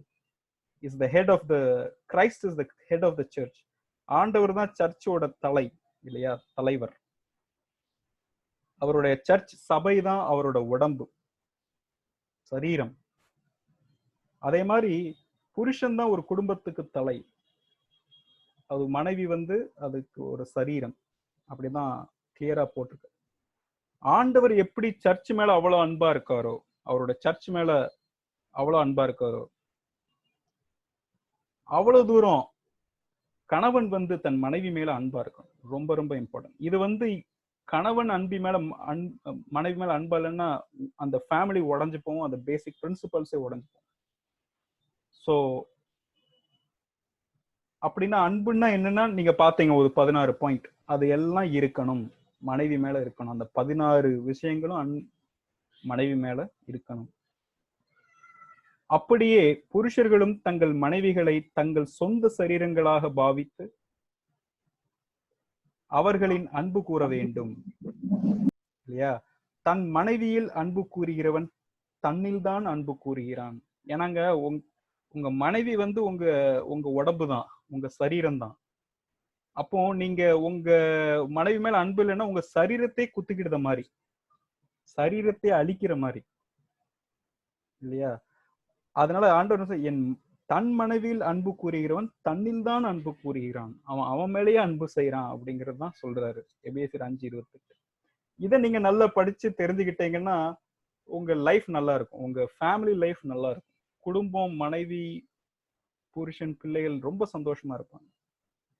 இதை நான் படிச்ச பிறகு எனக்கு பல மாற்றம் இல்லையா, எப்படி இருக்கணும், என்ன பண்ணணும் அப்படிங்க எனக்கே தெரிஞ்சு ஒரு கம்ப்ளீட் பீஸ்ஃபுல்லா இருக்கும் லைஃப். உங்க குடும்பம் சந்தோஷமா இருந்தாதான் வெளியே வேலைக்கு போய் சந்தோஷமா இருக்க முடியும், ஒழுங்கா வேலை பண்ண முடியும், தொழில் பண்ண முடியும். நீங்க இங்கேயே கடந்து சண்டை போட்டுக்கிட்டு இருந்தீங்கன்னா அது பிரயோஜனம் கிடையாது, அது அன்பும் கிடையாது. ஸோ ஆண்டவர் கிளியரா வந்து எல்லா கணவன்மார்களும் கிளியரா இதான் பாயிண்ட் சொல்லிட்டாரு. அதே மாதிரி மனைவிமார்களும் கணவன் மேல் மரியாதை வைக்க வேண்டும் அப்படிங்கிறதும் ஆண்டவர் கிளியரா சொல்லியிருக்காரு. ஸோ இந்த லவ் ரொம்ப ரொம்ப இம்பார்ட்டன்ட், கணவன் மனைவிக்குள்ள லவ். அடுத்து லூக்கா 6:32 நம்ம பார்க்கும்போது இதுல முக்கியமான ஒரு கருத்து என்னன்னா, நம்ம சரி வசனத்தை வாசிச்சு சொல்லும், உங்களை சிநேகிக்கிறவர்களை நீங்கள் சிநேகித்தால் உங்களுக்கு பலன் என்ன, பாவிகளும் தங்களை சிநேகிக்கிறவர்களை சிநேகிக்கிறார்களே அப்படிங்கிறது. அதனால உங்க மேல அன்பா இருக்கவங்க மேல அன்பு பண்றது அது என்ன பெரிய உலக விஷயமா? இவன் என் மேல அன்பா இருக்கான், நல்ல பாசமா இருக்கான், நானும் அவன் மேல பாசமா இருக்கேன், இதுல என்ன பெரிய நீங்க அவன் பாசமா இருக்குன்னா நீங்க இருக்கீங்க, இல்லாட்டா நீங்க பாசமா இருக்க போறது இல்லை இல்லையா. இதுல என்ன பலன்? பாவிகளும் இப்படித்தானே இருக்காங்க, ஆண்டவரை தெரியாத பிள்ளைகளும் இப்படித்தானே இருக்காங்க, ஆண்டவர் அறியாத பிள்ளைகளும் இப்படித்தானே இருக்காங்க. உங்களுக்கு என்ன பெரிய வித்தியாசங்க? ஆமா, உங்க அப்பா அம்மா உங்க மேல அன்பா இருக்காங்க, நீங்களும் அன்பா இருக்கீங்க, உங்க அண்ணன் தம்பி அன்பா இருக்காங்க, அன்பா இருக்கீங்க, இல்ல சில ஃப்ரெண்ட்ஸ் இருக்காங்க. இதுல என்ன பெரிய விசேஷம், நம்ம என்ன பெரிய பலன்?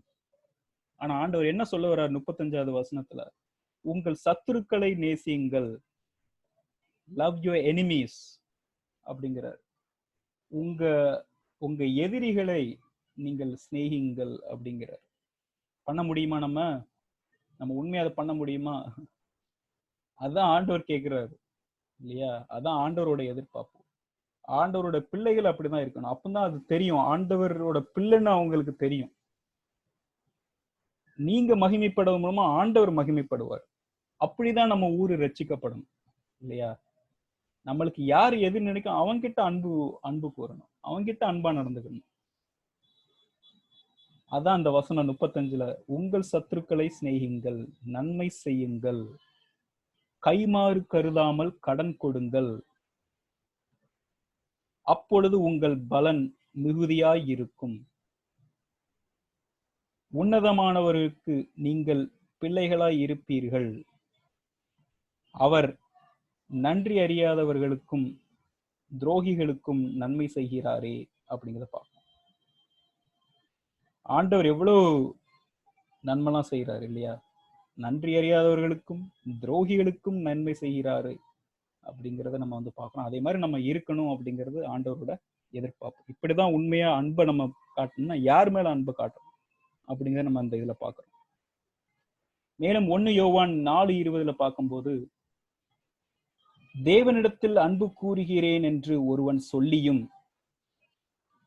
தன் சகோதரனை பகைத்தால் அவன் பொய்யன்.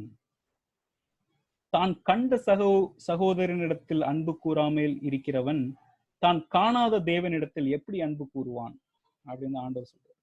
அதாவது நம்ம வந்து நம்மளோட சகோதரன், நம்ம ஃப்ரெண்ட்ஸ், அந்த சகோதரன் உண்மையான தம்பி அப்படி அண்ணன் குறிக்கிறது இல்ல, எல்லாத்தையுமே மத்த ஆள். நாம பார்க்கிற மனிதர்கள் மேல நம்ம அன்பு செய்யலன்னா நீங்க எப்படி நான் ஆண்டவர்கிட்ட அன்பா இருக்குன்னு நீங்க சொல்ல முடியும்? நம்ம வந்து அட்லீஸ்ட் இந்த மனுஷர்கள் நம்ம பார்க்கிறோம், ஏகப்பட்ட மனுஷங்களை பார்க்கிறோம். அவ்வளவு ஆண்டவர் நம்ம பார்க்க முடியாது. இப்போ நீ பார்க்கிற ஒவ்வொரு மனுஷட்ட நீ அன்பு பண்ணல அப்படின்னா நீ எப்படி காணாத தேவனிடத்தில் எப்படி அன்பு கூறுவான்? அப்போ அவன் வந்து பொய்யன் அப்படின்னு சொல்ற. நீ உண்மையாவே ஆண்டவரை நேசிச்சன்னா, ஆண்டவர் மேல அன்பா இருந்தன்னா, நீ எல்லா மனிதர்களையும் நேசிக்க வேண்டும், அன்பா இருக்க வேண்டும் அப்படிங்கறதான் இது சொல்ல வருது. தேவனிடத்தில் அன்பு கூறுகிறேன் என்று ஒருவன் சொல்லியும் தன் சகோதரனை பகைத்தால் அவன் பொய்யன் அப்படிங்கிறது ஆண்டவருடைய வசனம். மேலும் நம்ம பார்க்கும்போது 1 பேதுரு 5:14 பார்க்கும்போது, ஒருவரே அன்பில் முத்தத்தோடு வாழ்த்துதல் செய்யுங்கள், கிறிஸ்து இயேசுவுக்குள்ளான உங்கள் அனைவருக்கும் சமாதானம் உண்டாவதாக, ஆமேன் அப்படிங்கிறத நம்ம பார்க்கணும். இப்போ நம்ம வந்து இது நம்ம எல்லாம் பண்ணி ஆகணுங்க நடைமுறையில். அதாவது எனக்கு ஒரு பழக்கம் வந்து யாரை பார்த்தாலும் எங்க பார்த்தாலும் தெரியாத ஆளா இருக்கட்டும், இப்போ என்னோட அப்பார்ட்மெண்ட் எலவேட்டர்ல போகும்போது அவனுக்கு ஒரு குட் மார்னிங் சொல்லணும், ஒரு குட் மார்னிங் அப்படின்ட்டு சொல்லுவேன். இல்ல ஹலோ உங்க நாள் எப்படி இருக்கு, hello how was your day அப்படின்ட்டு ஒரு சிரிச்ச முகத்தோட தெரியாத ஆள்கிட்டையும் பேசும்போது அவங்களுக்கு ஏதாவது கஷ்டம் பாரம் இருந்தால் அது கொஞ்சம் குறையும். இல்லை நீங்க ஒரு டாக்ஸில போங்க, ஒரு பஸ்ல போங்க, இல்லை ஒரு ட்ரெயின்ல போங்க, பக்கத்துல ஆள்கிட்ட கொஞ்சம் சிரிச்சு பேசி எப்படி இருக்கீங்க, எங்க போறீங்க, நல்லா இருக்கீங்களா அப்படின்னு கேட்க வேண்டாமா? அது யாரா இருக்கட்டும், ஒருத்தவங்க எடுத்து வராம்னா அவனுக்கு ஒரு காலை வணக்கம், குட் மார்னிங், இல்லையா, எப்படிங்க இருக்கீங்க, தெரியாத ஆள்கிட்டையும் ஒரு ஒரு ஒரு ஸ்மைல் கொடுத்து பாருங்க. அவங்களுக்கு அந்த அந்த அவ்வளவு அதுதான் அன்போட மகிமை. அவனுக்கு என்ன கஷ்டம் இருந்ததோ, ஆனா நீங்க பேசும்போது அவனுக்கு அந்த கஷ்டம் பாரெல்லாம் குறைஞ்சிரும். சோ அத மாதிரி இருக்கணும். அதே மாதிரி நம்ம பிள்ளைகளுக்கு நம்ம சொல்லிக் கொடுக்கணும். ஒருவர் அன்பின் முத்தத்தோடு வாழ்த்துதல் செய்யுங்கள் அப்படின்னு. இது வந்து யூதர்கள் காலத்துல அது வந்து அவங்க முத்தத்தோட பண்ணுவாங்க. அது அவங்க பிரான்ஸ் அந்த டைம்ல அந்த அவங்களுடைய பழக்க வழக்கம். அது நம்ம பழக்க வழக்கம். நம்ம அன்பு வணக்கம் செய்யலாம், நம்ம ஊர்ல வணக்கம் போடலாம், ஒருத்தர் வாழ்த்து சொல்லலாம், எப்படி இருக்கீங்கன்னு கேட்கலாம். நம்ம ஊர் பழக்கம் அப்படித்தானே, எப்படி இருக்கீங்க அப்படின்ட்டு ஒரு சிரிச்ச முகத்தோட யார்கிட்ட கேட்ட தப்பு என்ன? அது அங்கிருந்து ஆரம்பிக்கல. நம்ம வந்து மற்றவங்க மேல அன்பு செய்யுது இல்லையா அப்படிங்கிறத நான் இந்த வசனத்துல இருந்து பாக்குறேன். மேலும் 1 யோவான் 3:17 ஒருவன் இவ்வுலக அஸ்தி உடையவனாய் இருந்து தன் சகோதரனுக்கு குறைச்சலுண்டு என்று கண்டு தன் இருதயத்தை அவனுக்கு அடைத்து கொண்டால் அவனுக்குள் தேவ அன்பு நிலை கொள்கிறது எப்படி அப்படிங்கிறது கேள்வி. அதாவது ஒரு செல்வந்தர், நீ இவ்வுலக ஆஸ்தி உடையவனாய் இருந்து, உங்களுக்கு உலக ஆஸ்தி எல்லாம் இருக்கு, ஆண்டவர் நல்லா உங்களை ஆசீர்வதிக்காரு, நல்ல சொத்து சுகத்தோட நல்லா இருக்கீங்க, ஆனா தன் சகோதரனுக்கு குறைச்சல் உண்டு என்று கண்டு தன் இருதயத்தை அவனுக்கு அடைத்து கொண்டால்,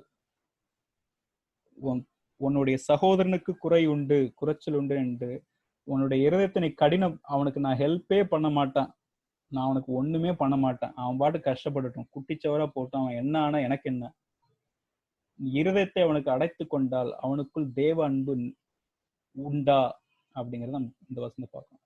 அதாவது நம்மளுக்கு வசதி இருக்கும்போது, நம்மளுக்கு செல்வம் இருக்கும்போது அதெல்லாம் ஆண்டவர் நம்மளுக்கு கொடுத்தது. ஆண்டவர் நம்மளை வந்து ஒரு மேனேஜரா வச்சிருக்காரு, அவரோட சொத்து தான் எல்லாம் உலகத்துல உள்ளது. நம்மளுக்கு கொஞ்சம் கூட கொடுத்திருக்கலாம், ஏன்னா நம்மளுக்கு அவருக்கு ஒரு நம்பிக்கை, நீங்க பொறுப்புள்ள ஆள்கள் இருப்பீங்க, அதை பார்த்துக்கிடுவீங்க, தேவையில்லா ஆளுகளுக்கு கொடுப்பீங்க அப்படின்ட்டு. அதனால கொடுத்து உதவ வேண்டும். அன்பு இருக்கிறவங்க கொடுத்து உதவ வேண்டும். ஒரு ஹெல்ப் பண்ணணும் அப்படிங்கறதுதான் உண்மையாவே நம்ம எப்படி அன்பு பண்ணலாம் அப்படிங்கிறது இந்த வசனம் மூலம் நம்ம தெரிஞ்சுக்கிறோம். ஸோ இதெல்லாம் நம்ம உண்மையா அன்பு எப்படி பண்ணணும், அன்பை நம்ம எப்படி நடைமுறைப்படுத்தணும் அப்படிங்கிறத நம்ம பார்த்தோம். சில நான் சொல்றது கொஞ்சம் கஷ்டமா தான் இருக்கலாம். உலக இயல்புக்கு இதுக்கு கொஞ்சம் கஷ்டமா தான் இருக்கலாம். ஆனா அதை எப்படி பண்ணலாம், எப்படி அட்லீஸ்ட் ஒரு முயற்சியாட்டும் பண்ணலாம் இல்லையா? நான் எல்லாத்தையும் தூக்கி கொடுங்க அப்படின்னு சொல்லல. உங்க குடும்ப தேவைகள், உங்க குடும்ப இது போக கஷ்டத்துல ரொம்ப கஷ்டமா வரான் பாவமா, அவனுக்கு கொடுத்து உதவுதானே வேணும் இல்லையா? அது மாதிரி சில சொல்றதெல்லாம் கொஞ்சம் ஈஸியா பைபிள்ல கொஞ்சம் இருக்கலாம், அதை பண்றது கஷ்டம், ஆனா முயற்சி பண்ணி பார்க்கணும் இல்லையா? அதுதான் ரொம்ப முக்கியம். Benefits of love. சரி, நான் இவ்வளவு தூரம் எனக்கு அன்பு என்னன்னு தெரியுது, அன்பு எப்படி நடைமுறைப்படுத்தணும்ட்டு எனக்கு தெரியுது, அதனால எனக்கு என்ன பிரயோஜனம் அப்படிங்கிறத நம்ம இப்ப நம்ம சில இதை நம்ம பார்ப்போம். பெனிஃபிட்ஸ் ஆஃப் லவ் இல்லையா? ஒரு 7 முக்கியமான ஒரு பலன். அன்பு செய்தால் உங்களுக்கு பலன் என்ன, அதனால எனக்கு பலன் என்ன, எனக்கு பயன் என்னன்னு கேட்டீங்கன்னா ஒரு 7 முக்கியமான பெனிஃபிட் நான் உங்களுக்கு சொல்றேன். 1 பேதுரு 4:8 பார்க்கும்போது, அன்பு திரளான பாவங்களை மூடும் அப்படிங்கிறத பார்க்கிறோம் இல்லையா? நம்ம எல்லாம் பாவம் பண்றோம், ஏகப்பட்ட பாவங்கள் பண்றோம், ஆண்டவருடைய வார்த்தைகள் படி நடக்காம பாவம் பண்றோம் இல்லையா? அவர் சொல்றதை நம்ம படி நடக்கிறது இல்லை. டெய்லி நம்மளுக்கு ஏதாட்டும் ஒரு பாவம் இருக்கும். அப்போ நம்ம ப்ரேயர் பண்ணி ஆண்டவர்கிட்ட மன்னிப்பு கேட்டா நம்ம பாவங்கள் ஆண்டவருடைய இரத்தத்தால் நம்ம அந்த பாவம் நம்மளுக்கு மன்னிக்கப்படும் நம்ம படிச்சிருக்கோம். ஆனா இன்னொரு இது ஆண்டவர் என்ன சொன்ன, அன்பு திரளான பாவங்களை மூடும். நீங்க அன்பா இருந்தா அந்த பாவம் எல்லாம் ஆண்டவர் மன்னிச்சு விட்டுருவாரு அப்படிங்கறத சொல்லுவார். எல்லாவற்றிற்கும் மேலான ஒருவரிலொருவர் ஊக்கமான அன்பு உள்ளவர்களாய் இருங்கள், அன்பு திரளான பாவங்களை மூடும் அப்படிங்கிறது பேதுரு சொல்ல வராரு 1 பேதுருல. So that is the first benefit. அதான் முதல். நீங்க அன்பா இருந்தா உங்க பாவம் மன்னிக்கப்படுங்க, உங்க பாவம் எல்லாம் மூடப்படும். ஆண்டவர் அதை கண்டுக்க மாட்டாரு மற்ற பாவங்கள்லாம். ஏன்னா அன்புதான் பிரதானம் அப்படின்ட்டார் ஆண்டவர். அதுதான் எனக்கு முக்கியமான கட்டளை, கற்பனை அப்படின்ட்டார் இல்லையா? 2வது நம்ம பார்க்கும்போது 2வது பெனிஃபிட், 2வது பலன் என்னன்னா, தேவன் நம்மளுக்குள் நிலைத்திருக்கிறார், அவருடைய அன்பும் நமக்குள் பூரணப்படும் அப்படிங்கிறத நம்ம, தேவன் நமக்குள் நிலைத்திருக்கிறார். நம்ம அன்பு பண்ணா தேவன் நம்மளுக்குள்ள நிலைச்சிருப்பாரு. ஸோ அந்த ஃபுல் வசனத்தை வாசிக்கும் போது, தேவனை ஒருவரும் ஒருபோதும் கண்டதில்லை, நாம் ஒருவரிடத்தில் ஒருவர் அன்பு கூர்ந்தால் தேவன் நமக்குள் நிலைத்திருக்கிறார், அவருடைய அன்பும் நமக்குள் பூரணப்படும் அப்படிங்கிறத பார்க்கிறோம். அதாவது இதுல 2வது மெயின் பெனிஃபிட்னா, நீங்க அன்பா இருந்தீங்கன்னா நீங்க ஆண்டவரை பார்க்கலாம். பிகாஸ் நான் சொன்னோம்ல, காட் இஸ் லவ். அதான் அந்த வசனமான தேவனை ஒருவரும் ஒருபோதும் கண்டதில்லை, நீங்க பார்த்ததே கிடையாது. அப்போ எப்படி பார்க்கலாம்? நீங்க அன்பு பண்ணா தேவனை பார்க்கலாம். நீங்க அன்பு பண்ணா தேவன் உங்களுக்குள்ள இருக்காரு, நம்மளுக்குள்ள இருக்காருங்க. அன்பா இருக்கும்போது, நம்ம உண்மையான அன்பான மனுஷனா இருக்கும்போது நீங்க ஆண்டவர் அவங்களுக்குள்ள பார்க்கலாம். நீங்க தேவனை ஒருபோதும் கண்டதில்லை, நாம் ஒருவரிடத்தில் ஒருவர் அன்பு கூர்ந்தால் தேவன் நமக்குள் நிலைத்திருக்கிறார், அவருடைய அன்பு நமக்குள் பூரணப்படும். தேவன் நமக்குள்ள இருந்தா நம்மளுக்கு எதுக்குங்க பயப்படணும்? என்ன பயம், என்ன கவலை வேணும் உங்களுக்கு இல்லையா? ஸோ அது ஒரு முக்கியமான ஒரு பலன் அன்பா இருந்தா. 3வதாக, நித்திய ஜீவனை சுதந்திரித்துக் கொள்ளும் படிக்கு அப்படின்னு பார்ப்போம். நம்மளுக்கு நித்திய ஜீவன் கிடைக்கும் அன்பா இருந்தா. சோ லூக்கா 10:25 என்ன சொல்ல வருதுன்னா, அப்பொழுது நியாயசாஸ்திரி ஒருவன் எழுந்திருந்து அவரை சோதிக்கும்படி, போதகரே, நித்திய ஜீவனை சுதந்திரித்துக் கொள்ளும்படிக்கு நான் என்ன செய்ய வேண்டும் என்று கேட்டான் இல்லையா? இதேதான் நம்ம முன்னாடியும் பார்த்தோம். நம்ம சுவிசேஷத்துல இருந்து பார்த்தோம். அதே தான் ஆண்டவர் சொல்றாரு. அதாவது இருக்கிறதுலே இருக்கிற எல்லா 10 கற்பனைகளும் எது பெரிய கற்பனைன்னு 2 சொல்லிட்டாரு. நித்திய ஜீவன் அடையும்படிக்கு நான் என்ன செய்யணும் அப்படிங்கும்போது அதே தான் ஆண்டவர் சொல்ல வர்றாரு. நித்திய ஜீவன் வரணும்னா நீ என்ன பண்ணணும் அப்படிங்கிறது. அவன் பிரத்யோத்தரமாக உன் தேவனாகிய கர்த்தரிடத்தில், அப்போ ஆண்டவர் இயேசு சொல்ல வர்றாரு, உன் தேவனாகிய கர்த்தரிடத்தில் உன் முழு இருதயத்தோடும் உன் முழு ஆத்மாவோடும் உன் முழு பலத்தோடும் உன் முழு சிந்தனையோடும் அன்பு கூர்ந்து உன்னிடத்தில் அன்பு கூறுவது போல பிறனிடத்திலும் அன்பு கூறுவாயாக என்று எழுதியிருக்கிறது என்றான். சோ ஆண்டவர் இதுலயும் அந்த வசனத்து மூலமா நித்திய ஜீவன் அடையணும்னா இதுதான் பண்ணணும் அப்படிங்கிறது சொல்ல வர்றாரு. உங்களுக்கு நித்திய ஜீவன் எட்டர்னல் லைஃப் இல்லையா தேவை அப்படின்னாலும் நீங்க அன்பா இருக்கணும் அப்படிங்கிறது தான் போட்டு. இது 3வது பெனிஃபிட் இல்லையா. 4வது, நியாய தீர்ப்பு நாளிலே நமக்கு தைரியம் உண்டாய் இருக்கத்தக்கதாக. ஸோ நியாய தீர்ப்பு நாள் எல்லாரும் we'll have to face the judgment day இல்லையா. உங்க பாவத்தை பொறுத்து ஜட்ஜ்மெண்ட் டேல முன்னாடி நிக்க தான் போறீங்க. எல்லாருக்கும் அந்த ஜட்ஜ்மெண்ட் டே வரும் அப்படிங்கிறது எல்லா கிறிஸ்துவரும் விசுவாசிக்கிற ஒரு காரியம். நியாய தீர்ப்பு நாளிலே நமக்கு தைரியம் உண்டாய் இருக்கத்தக்கதாக அன்பு நம்மிடத்தில் பூரணப்படுகிறது. நீங்க அன்பா இருந்துட்டீங்க, நான் உண்மையாவே அன்பான மனுஷனா இருந்தேன், அந்த வாழ்க்கையில நான் உண்மையான அன்போடு இருந்தேன்னா நீங்க நியாய தீர்ப்பு டைம்ல உங்க தைரியமா நீங்க ஆண்டவர் முன்னால நிக்கலாம். ஆண்டவர் என்னைய ரட்சித்துக் கொள்வார் அப்படின்ட்டு. ஏனென்றால் அவர் இருக்கிற பிரகாரமாக நாமும் இவ்வுலகத்தில் இருக்கிறோம் அப்படிங்கிறத நம்ம பார்க்கிறோம். ஸோ அதான் மெயின் பாயிண்ட்டுங்க. நியாய தீர்ப்பு நாள்ல நீங்க தைரியமா ஆண்டவர் முன்னாடி இருக்கலாம், அன்பு நம்ம இடத்தில் இருந்தால். 5வது, அன்பில் பயமில்லை, அன்பிலே பயமில்லை. பூரண அன்பு பயத்தை புறம்பே தள்ளும். பயமானது வேதனையுள்ளது. பயப்படுகிறவன் அன்பில் பூரணப்பட்டவன் அல்ல. நீங்க பயத்தோட இருக்கீங்களா அப்படின்னா உங்ககிட்ட அன்பு இல்லைன்னு அர்த்தம். ஏன்னா அன்பு இருக்கவங்க கிட்ட பயமே இருக்காது. ஏன்னா அன்போடு நடந்துக்கிட்டவன் கரெக்டா இருப்பான். அவன் எதுக்கும் பயப்பட, ஏன்னா அவன் எந்த அநியாயம் பண்ணிருக்க மாட்டான். அவன் யாருக்கு பயப்படணும்? அநியாயம் பண்ணாதான் போலீஸுக்கு பயப்படணும், இல்ல கவர்மெண்ட்டுக்கு பயப்படணும், இல்ல நம்ம எதிரிட்ட பயப்படணும். இங்க அன்புனா என்ன? எதிரிடத்தையும் அன்பு செய்யுங்க. எதிரிடத்துல அன்பு செய்யும் போது அவன் என்னங்க உங்களை பண்ண போறான்? இல்ல எதை நினைச்சு பயம் உங்களுக்கு? அன்பிலே பயம் இல்லை. நீங்க அன்பா இருந்தா பயப்படவே மாட்டீங்க அப்படின்னு தான் ஆண்டவரோட வசனம் சொல்லுது. பூரண அன்பு பயத்தை புறம்பே தள்ளும். நீங்க பயத்தோட வந்திருக்கீங்களா? வேற எந்த பயம் இருக்கான்னு, எந்த பயம் இருந்தாலும் பரவாயில்ல, அன்பு இருந்தா அந்த பயம் ஓடிப்போம். பூரண அன்பு பயத்தை புறம்பே தள்ளும். பயமானது வேதனையுள்ளது. பயமா இருக்கும்போது நம்மளுக்கு வேதனை தான், சங்கடம் தான்.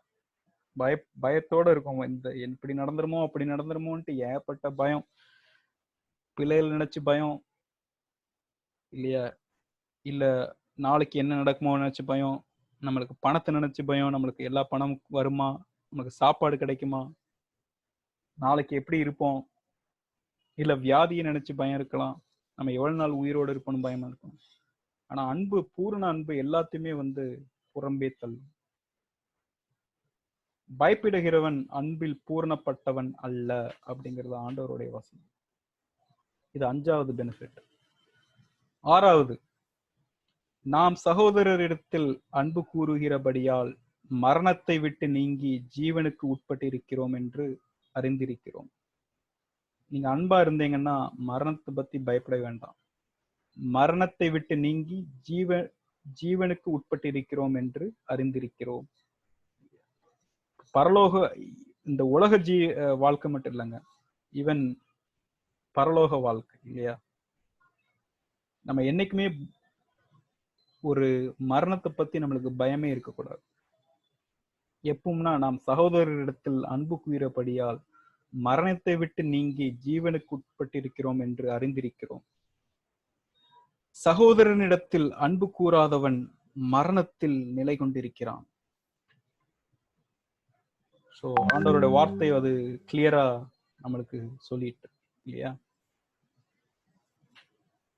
ஸோ 7வது வசனம் நம்ம என்னன்னு பார்ப்போம். தன் சகோதரனிடத்தில் அன்பு கூறுகிறவன் ஒளியிலே நிலை கொண்டிருக்கிறான், அவனிடத்தில் இடரல் ஒன்றும் இல்லை. ஸோ 7வது பெனிஃபிட் என்னன்னா, அன்பா இருக்கிறவன் தன் சகோதரனிடத்தில் அன்பு கூறுகிறவன் ஒளியில் நடக்கிறான். He walks in the light, he is in the light. அவனுக்கு எந்த பிரச்சனையும் வராது, இடரலே வராது, துன்பம் வராது, கவலை வராது, இடரல் ஒன்றும் இல்லை. ஏன்னா அவன் வெளிச்சத்துல நடக்கிறான், அன்பு கூறிட்டு.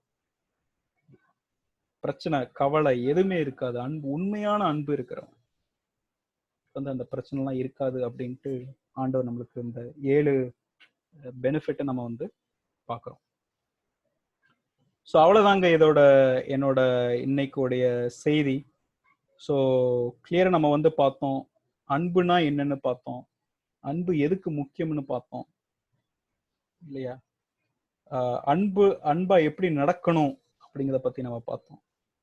அன்பா இருந்தா நம்மளுக்கு என்ன பலன், நம்மளுக்கு என்ன கிடைக்கும், என்ன பெனிஃபிட் கிடைக்குங்கிறத நம்ம வந்து நம்ம பார்த்தோம். ஸோ ஃபைனலி நான் என்ன சொல்ல வரேன்னா, கடவுளே அன்பு, காட் இஸ் லவ். நீங்க உண்மையா கடவுளை பார்க்கணுமா, நீங்க அன்பா இருங்க, அன்பை பாருங்க. எங்க அன்பு இருக்கோ, எங்கெங்க அன்பு பார்க்கீங்களோ, தயவு பார்க்கீங்களோ, யூ see kindness, compassion இல்லையா, ஹெல்பிங் டெண்டன்சி, எங்கெங்க நீங்க பாக்குறீங்களோ, மனிதன்கிட்ட எங்கெங்க அன்பை பாக்குறீங்களோ, அங்கெல்லாம் கடவுள் இருக்காரு. அதுதான் கடவுள். ஆண்டவரே சொல்லிருக்க, காட் இஸ் லவ் அப்படின்ட்டு சொல்ற. ஸோ அதோட இன்னைக்கோட செய்தியை முடிச்சுக்கிறேன். பாஸ்டரையே நீங்க கொஞ்சம் ப்ரேயர் பண்ணி நம்ம முடிச்சுக்கலாமா?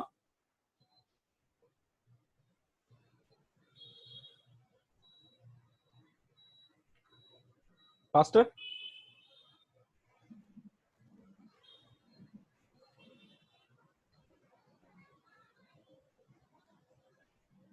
ஹலோ பாஸ்டர்,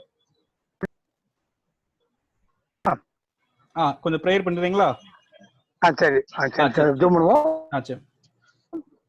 கர்த்தர் நாளுக்கு நம்ம கூட பேசின ஒரு வார்த்தையானது அன்பு என்ற தலைப்புல கொலோசியர் 3ஆம் அதிகாரம் 14ஆம் வசனம், அன்பை தரித்துக் கொள்ளுங்கள் என்கிற முதல் பாயிண்ட். அன்பை தரித்துக் கொள்ளணும் அப்படின்னா 1 கொரிந்தியர் 13ஆவது அதிகாரத்துல அநேக காரணம் கொடுத்து கர்த்தர் ஆவியா நம்ம கூட பேசினார். நம்ம பேசினாரு.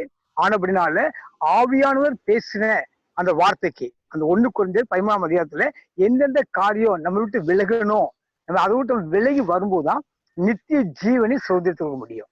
அப்ப நித்திய ஜீவனுக்கு நம்ம சுதந்திரம் கொள்வதற்கு அன்பு வேணும்.